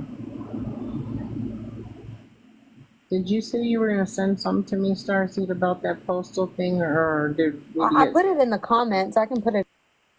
I didn't see anything. I put exactly what you put in my computer. USPS Postal No. 1. with No, the just que- postal with 1 exclamation- exclamation. Oh, okay. Let me see if that works. Here, I put it in the comments again. Okay, I'm sorry I missed it. I was trying. I don't know why I didn't see It's it. okay. I think you were talking. Oh, then that's why I can't talk and listen or look at the same time. Me either. I can't do anything. I'm just playing. I'm playing. I just wasn't looking at I don't look at my phone when I'm talking most of the time. I was looking at the screen on my thing. Postal. So what is the affidavit of cure and consideration?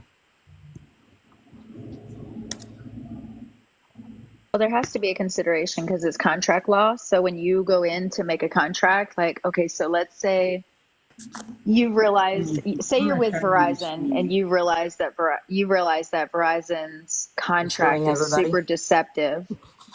Yeah, literally. And so when you start to rescind all your contracts and you're rescinding you're basically, say you're Verizon, Siberian, right? You're Verizon, and I'm coming back to the table and I'm saying, hey, I think your contract is a little deceptive and I didn't realize it at the time, but I'd like to go over this with you, and then I want to rescind my contract. At some point you're going to take that contract off the table, and then now we're just standing at a table.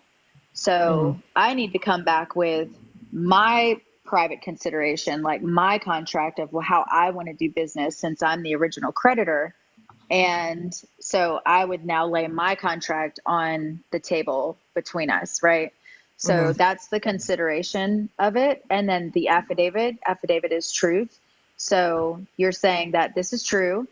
I understand that, the Verizon, let's say the Verizon bill is already paid, per the Sestakay Trust, per the 18 USC 8, 31 USC 3123, all the things, right? Right. Well, in that contract, now you can make the stipulations that you are on a no bill, no pay. You can also make that like it's almost like your terms and conditions now, because you know that you're the original creditor. So you're also going to say, I want the dividend, say your Verizon bill is $100 a month. I would like that dividend to be deposited into this particular account.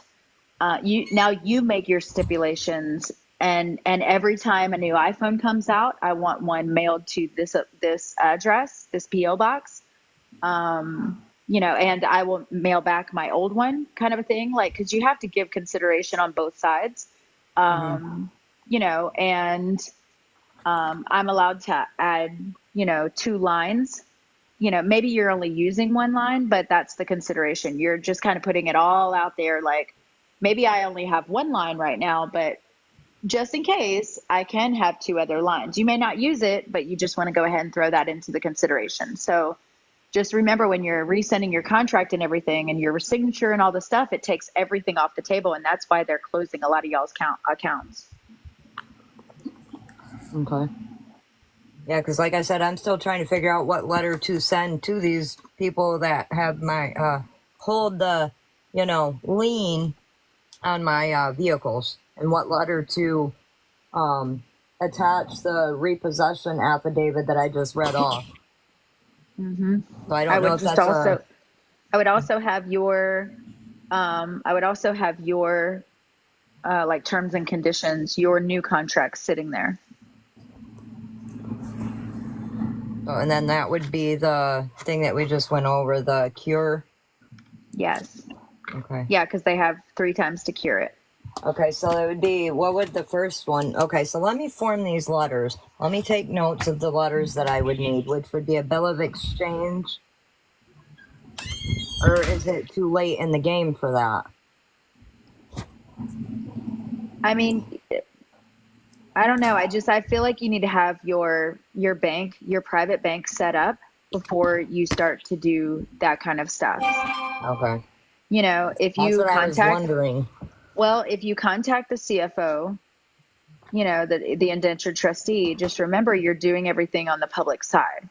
Right. So if you're all on the public side, and then I would almost write the negotiable instrument or the bill of exchange with a letter of consideration to the Treasury. Like I don't want to even mess with the public people anymore. Like, now that I'm learning so much in the PMA that I'm in, like, I don't even want to mess with the public, because, Right. And typically private people stay away from public people, Yes, because you yes, do. it is true that you can work private and public. That's fine. But there's a lot of people, like the PMA that I'm in, the owner, she doesn't do anything in the public. Uh-huh. And it blows my mind, because I'll be talking to her. I'm like, okay, because I'm kind of scared to word certain stuff to her, because I know she's totally private. So it's like, how do I say this to her? I'm like, I know that I get on your nerves, but I have a question, Right. So, and then she always says same thing to me. Mhm. Why are you in the public? I'm like, I don't know. I don't know. Because I I don't don't know want how to to be get out of there. it. You get out of it by not dealing with the public. So think about it. Where are you at? The CFO and the indentured trustee is what? That's public. So if we had to communicate with somebody, who would that be? That would be the Treasury and the IRS. That's private. Because that's where your funds are essentially. So why are you even going through the Treasury? It's Right. kind of like if you wanted say you're a teenager and you live at home and you know you're about to ask your dad to buy you a car. Why would you go to your aunt?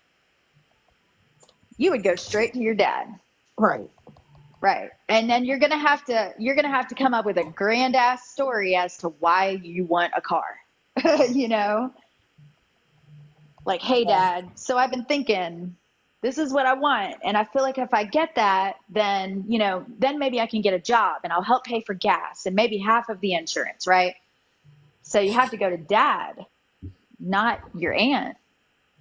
And I feel like the aunt is the indentured trustee and the CFO. That's the aunt and uncle. Why am I going to them? I'm not even under their roof. Very interesting.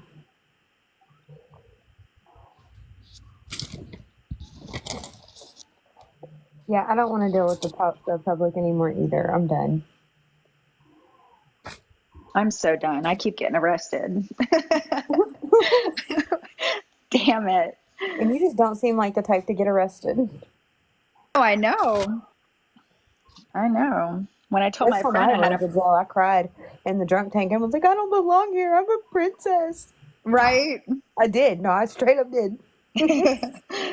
Well, when I got arrested, I was standing there. This is going to be so graphic, so hang on, y'all.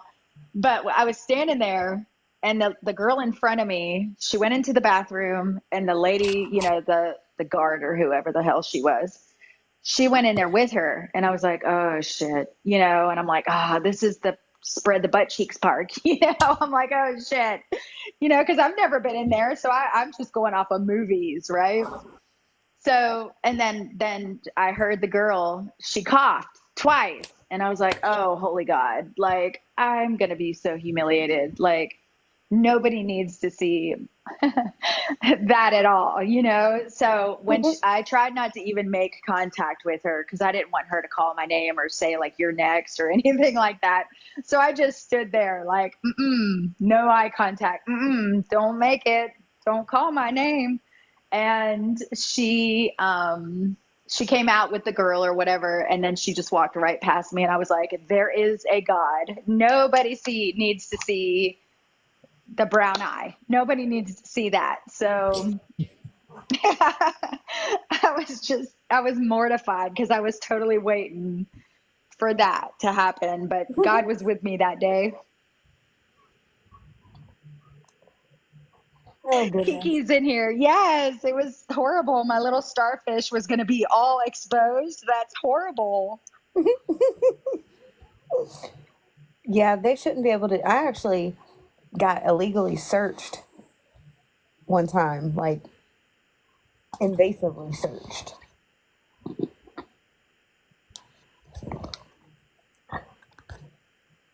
If I wouldn't have been so young, I would have filed charges, but I didn't know any better. Yeah, that's crazy. I don't know. I used to totally back the blue, but now it's just, now that I know better and I see how they act and like even how I was done, it just makes me kind of sad because I'm like, I was I guess so I have more blind. respect for the sheriffs than anything. Well, than any of them, not anything. So funny thing, after I get all this stuff situated and I become in the part of the private, I have a homemade flagpole that I actually stick in the side of my bed of my truck. And one of them, like you were saying, you used to be about the police and support of them and whatnot. I actually have a police flag. And after I do all that private stuff, I'm going to fly my flag just to see what happens. With your private tags, flagging With it. my private Hell tags, yeah. absolutely. That's going to be great. I'm gonna have to do a video of it, 100%. So now, are you doing like private tags through the DOT or? Probably not. I haven't even authenticated myself yet. I keep procrastinating, and I don't know why. But as I was saying last night, I think I was getting gaslit from the county building, and when I had asked them for a letter of exemplification, they didn't know what the heck it was, and they did find a form that I didn't have, and they gave me that, but I don't know. I haven't even looked it over, to be completely honest. I've been busy with remodeling the house. What if you only authenticate on the state level? You don't get the back to full faith and credit, huh? I don't know that. But Well, remember, I know- that's still public side. Everything you're building your company on the public side. Kiki has drilled that in my head. She's in the comments. The Live Rights PMA, that's the PMA that I'm with. She says they are contracting and utilizing administrative statutes. Yeah, it's not even law. So when when a cop pulls up behind you with his blue lights blaring, that's actually, like in Florida, it's actually a misdemeanor, third degree. So they're committing, yeah. And then some states, it's actually a felony. Yeah, don't they have to be in pursuit of an emergency to use their flashers? Yep. And the code for Michigan, I saw that it has to be a blue light or it has to be a red light. But they have both, blue and red. I wonder what that does. And it makes sense that like the fire truck would have them. Obviously, that's an emergency. Mm-hmm. You know, but just for ambulance? the cop to pull you over, no. And then I've actually heard that he has to have a warrant because he's making legal decisions on the side of the road. And then I've heard that he can do all his stuff on a public, like right of way or road or anything, but if he's on a private like property, he can't. It's almost like you're safe. Right. They don't have jurisdiction. Well, never mind. That's for like land patents and stuff. But They're Well- not authorized unless by the property owner to utilize their parking lots and such. Yep. And see, when Just he like if there's pulled, an accident on a private property, they can come out and take a report, but there ain't much they can do about it. yep, because But the that's just- Go ahead. the cop that pulled me over, I was coming off of a traffic light, and then I just turned in because I didn't want to obstruct, traffic or anything like that. And I pulled over into the Walmart parking lot, and I got arrested. Yeah, that's what everybody does, to my knowledge, or at least that I've known, is they pull up and out of the way, whether it be in a private parking lot or whatever. But I also Yeah. heard that they have to have an indictment from the grand jury to even pull you over or arrest you. Which I think it states that clearly in our Fifth Amendment. I actually posted a video and I broke the words down so that way people could understand them and the meanings. Well, and it's also, what is it, Fourth Amendment, the search and seizures and all that kind of stuff. Like, I followed a guy the other day. He was on YouTube because, like, all of my stuff, my algorithms are nothing but police now. And I'm like, baby Jesus. But no, they don't have to. They're not just supposed to identify you. Some states, they may request that if it has to do with traffic. But say I'm on the road or whatever and I'm just walking, I don't have to identify myself. But even so, like I gave my passport, and he got big mad. Oh yeah. Well, I also seen somewhere, and I don't remember where, so it may be incorrect, but a driver's license and social security cards are not forms of identification. No, because if you look up the word driver's license, it's actually a license to be able to do bad things. Mm-hmm. Yeah.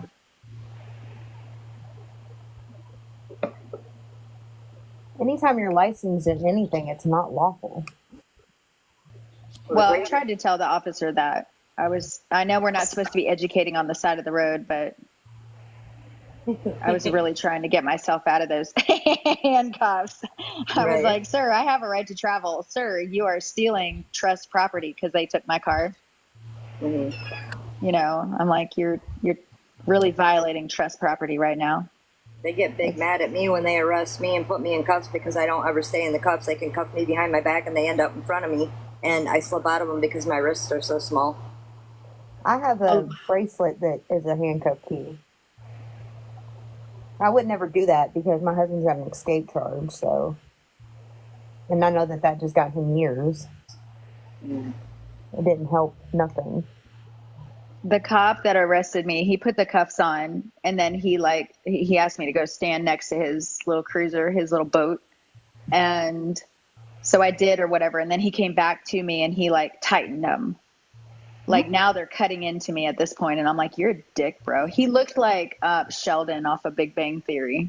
I would have requested going to the hospital and then charged them with it, made them pay the fines or the hospital bill. Well, I had a huge gash in my leg. Mm-hmm. That's paid itself for everybody. Anytime that there's blood or injury, you can request to go to the hospital and be treated.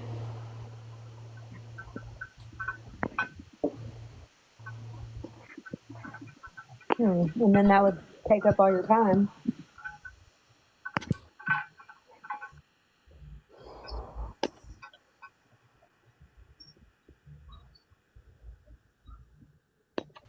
And then also too, I don't know if you guys knew this or not, but if a police officer does pull you over and you comply or whatnot, they have to have an RAS, which is a reasonable, articulable suspicion of a crime committed. Yeah, I asked what that was, and he said it's a traffic stop. And I was like, right. That's not a crime. Is I there know. an injured party? Because a crime, there has to be an injured party. Yeah, I told him that too. I think I pissed him off. Like I was bruising his little ego so bad. And I wasn't being hateful or even sarcastic, because that's not the time to do that. Right. You know, but I was kind of like, fun with flags. Oh, I don't know if the question got answered last night or not, but does the American jurisprudence outweigh the Black's Law Dictionary?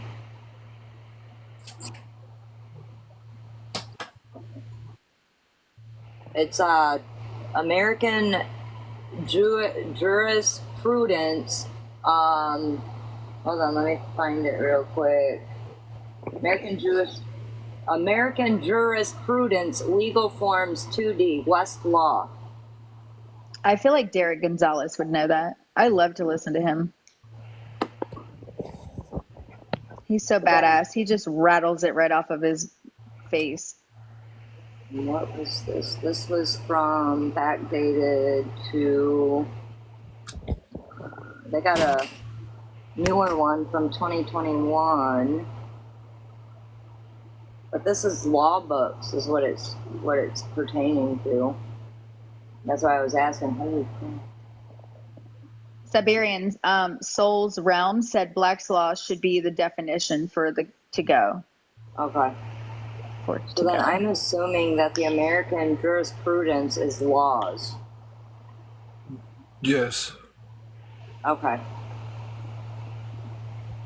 I did end up ordering, I'm pretty sure it was a paperback, Black's Law Dictionary off of Amazon, because the hardcover disappeared. They only wanted 40-some bucks, and then I go back and check my cart, because I wasn't ready to purchase yet. I had so much stuff in my cart. And that item is no longer available by that seller, but I can buy it for a few $100s from other people. Well, and look up like used books too. Yeah, I Look. tried that. I even Oh went my- to Barnes and Noble. They have absolutely nothing on the Constitution. They have nothing about law. They have nothing about legal forms. They have absolutely nothing to help anybody. Of course. Look at what Lori said in the comments. It says a sheriff deputy ran over my son. My son was on a motorcycle in November 2023. My son is in prison for 2 years. Oh my. Meanwhile, him he hitting ran you? over him. I'd be appealing that Yup. for sure, and getting the body cam footage and everything. I'd be pulling that officer's bond. I'd be suing them. Oh, this is Wild. Lori, federal that's civil wild. criminal subs.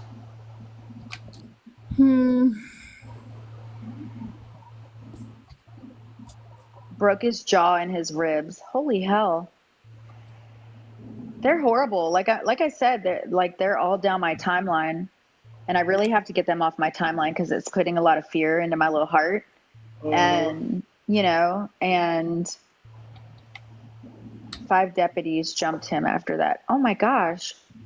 And of course, if his jaw's broke, he can't freaking talk in court. And his ribs, and then they jumped him.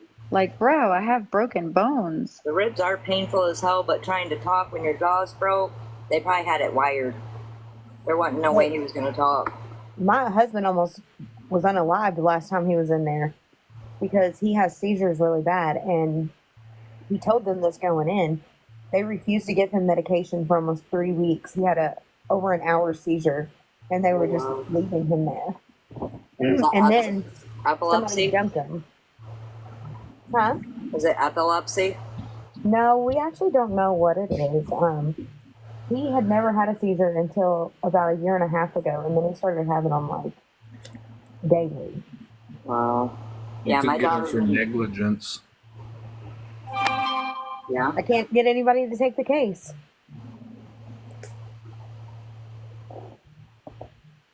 And I would do it myself, except going against the state with no educational background in law and no money to fight them. Elena, I would go Study. over their heads. That's public. I would go straight to mom and dad, Treasury, Yep. IRS. Hmm. I would write up all the things, like real, very specific, very everything. And then look, when he left the hospital, because they finally took him to the hospital, they ordered him his medications again. And then I had to go end up like days later. I went to the pharmacy, picked him up, took him to the jail, and it was still like 4 days before he got them. That's crazy. And they were, That's negligence. what are they called? Life sustaining meds, not just like Tylenol or something. It was life sustaining. Can't even talk. Yeah, my 5-year-old didn't start having seizures until her grandma decided, with whatever privilege was granted through her dad, my daughter's dad, to vaccinate her. She didn't start having seizures until after she was vaccinated with the Tdap. Oh wow. They're called febrile seizures, but I've never seen her have one. I've always been called after she's had one. She's always been on her dad's time. Try a heavy metal detox for that. Yes, Yeah, Yes, I was I just gotta thinking look that. into that for sure. For real. It's just some sprays you spray on your tongue every like couple hours or some shit. Do you know Or what you it's can called? do chlorophyll or activated charcoal. Yeah, I did see charcoal. But she's got an issue. She's on the spectrum. She has an issue with feeling, like textures. Mushroom. You can do like not even the psilocybin kind, but you can get like hot chocolates or these little oil droplets of mushroom, and that works for not just the detoxification, but it'll also assist with the spectrum. Yeah, I'm pretty sure it's all the garbage that her dad allows her to eat.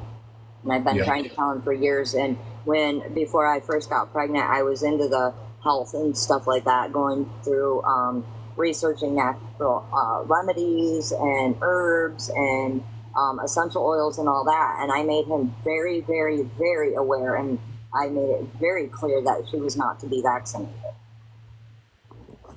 So whatever forms he filled out and allowed his parents to treat her and take her to the doctors, they decided, okay, well, she needs to be vaccinated. It's pretty crazy. And when I found that out through her mouth. At 4 years old, she told me about that. Ain't nobody giving my kid no vaccinations on nothing. I don't know. When I was working on my lineage stuff today, I was going through like all the kids' papers and everything, and I was telling Kiki this earlier. I was like, damn, like I felt like I was such a good mom because I had my kids vaccinated growing up. Now, mind you, they're adults. Like my oldest is 32, so and my youngest is 26, but I felt like that was the right thing to do. Like, oh, I just want to safeguard them. And I was so indoctrinated and such a sheeple, and I'm looking back through all of these, like all these vaccines that I openly gave, my kids. And now I'm just kind of like, damn, I'm just shooting them up with toxins and chemicals. I'm surprised they don't twitch. Mhm. Do you think they were always as bad as they are now? The What, like vaccines. Yeah. Yeah. Over the years, I think they have become worse, That's what I think too. but they're still blocking agents and harmful chemicals and Yeah. crap that they're putting into our body regardless. Just like the fluoride that's in our toothpaste and everything else. I haven't allowed dentists to put that on my kids' teeth in years. Like, absolutely not. It causes learning disabilities and blockage. I was just going to say that. Actually, toothpaste has rat poison in it, so it'll keep its shelf life. Yep. Shampoos and conditioners also have, basically, they have antifreeze in them. Mm-hmm. I mean, chemo is muscle death. Well, and even like I used to work at a hair salon when I was in Georgia, and I started to kind of go, damn, all these like the bleach blondes, they sit there for hours trying to lift the color out of the hair, out of the pigment with bleach on their head and everything. I mean, I did it too. So, And yeah. And then they were even saying too, which I totally get this, like all the extensions and like the wigs and the wiglets and stuff like that we're seeing, because like I have a bunch of friends of mine that wear like extensions and stuff like that. They're actually cut off of DEAD people. And you know how your hair will hold a frequency or a vibration. So if you wear that wig all the time, or if you have those hair extensions clipped into your hair all the time, you're going to start to take on that energy of the lady that had it. right. Had that energy. Yeah. So I was like, oh my gosh. And I'll come across TikToks that, that maybe the girl is advertising, wiglets or, falls or whatever they're called, whatever their wigs basically. And I'm like, oh my gosh. I've always had the biggest fear of somebody else getting my eyes. Oh, really? Yes. I wonder if that happened in past life. Maybe if somebody did that to you. I And don't that's why know, you're, but I've, like, organ donation and stuff. yeah. Like, I used to be signed up for it. I've since retracted that, but I was always, no, you're not getting my eyes. I told my mom, I'm like, you better not ever let anybody have my eyes. Just, I don't know what it is about it, but I think in all of my past lives, I was unalived through fire.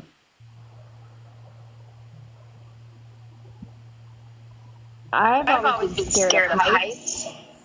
Yup. So I've actually wondered because like planes and stuff like that, like high mountains and like cliffs, like people that'll jump off of cliffs and stuff like that, kudos to you. That is not my cup of tea. Like I think I either fell out of the sky, maybe plane or cliff or something. I don't like heights. It makes, I don't know, I can feel the blood leave my body. I don't like them either, but I don't like fire more. I had an imaginary friend growing up. Y'all can judge me if you want to. But it was like my best friend, and I was an only child growing up. So like my mom said that I would walk around all the time talking to this imaginary friend, right? Then one day she's like, well, where's your imaginary friend? And I'm like, she burned up. And my mom said I didn't ever talk about her again after that. My youngest daughter had an 8-year-old boy that was burned in a fire, and he was always with her. And as she grew up, like in age, he didn't. He always stayed the age of 8. And he would follow her around because when we lived in South Georgia, we lived in Eastman and we had 10 acres. Well, we had 2 barns. So she would go out and ride her horse or whatever. And the neighbor kid, because we had 10 acres, so the houses sat really far apart. And the neighbor was like, "Who was the little boy that was with you?" So she actually saw the little boy too. But like Grace, her name is Gracelyn, my daughter. And Grace would be driving to school and the little kid would just like show up in her passenger seat. Or like if she had a friend, sometimes like he would sit like in the back little area, because it was like I don't know what they're called. There's like little suicide doors where there's like a little back area in her truck. She had a truck. And he would sit back there, but only she could see him.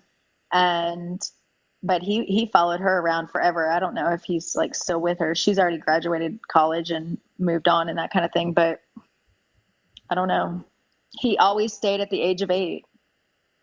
I guess that's like when he died, so that's where he stayed. But it was kind of cool, I guess.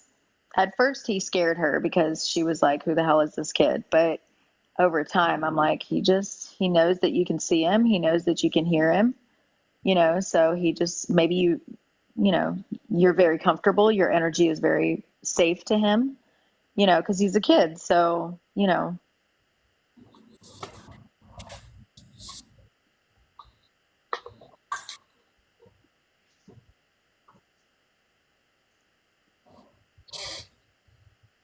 Focus Point says many people have a fear of flying or high. I do. I do. Like if I have to fly and go anywhere, like we need to run by the bar. I need like some Jim Beam and some Coke, just real quick, just a little bit, just ease my ass because I just get so much anxiety. Like I know that this plane is about to crash and I'm going to be in it. It's like a little tin can flying in the sky.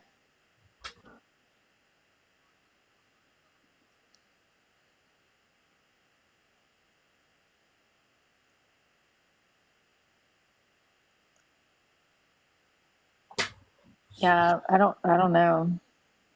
Like my mom had a house out in Nicaragua, and it was like a really long flight. And she's like, "Come out here and visit me." I'm like, "Hell no! You're gonna have to give me a tranquilizer or something." Like, no, ma'am. Put me under anesthesia for 24 hours. Like, no, ma'am.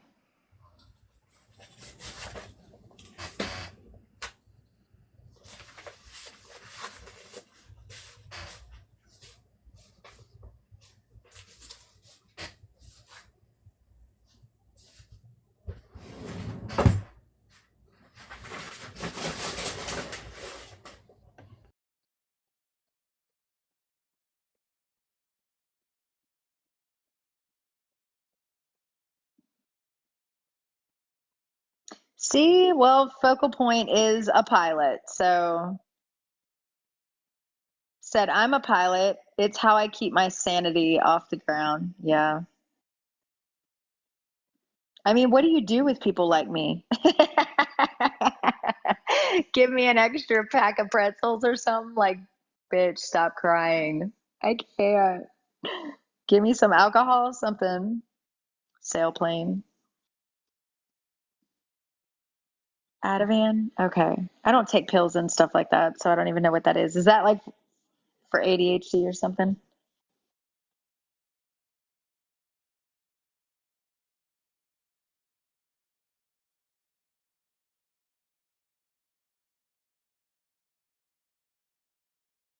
Yeah, you're gonna have to knock me out. I'll cry the whole time. I'm such a water sign. I'm a Scorpio, so and my rising sign is Pisces, so I have a lot of water. See?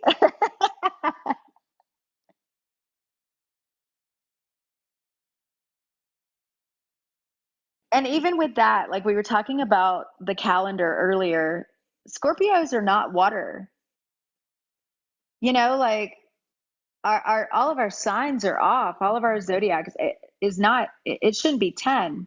It should be 8 because it's October. OCT, like octopus, 8 legs. So I'm kind of like, why is Scorpio a water sign? It's not even a water little bug.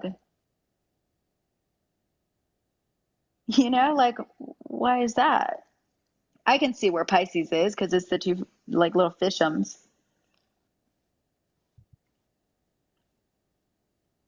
And you're talking about with the Gregorian or the Ethiopian Ethiopian. calendar, right? Yeah, Yeah, it said mine got switched to a Libra or some shit. I like Libra. That's my moon.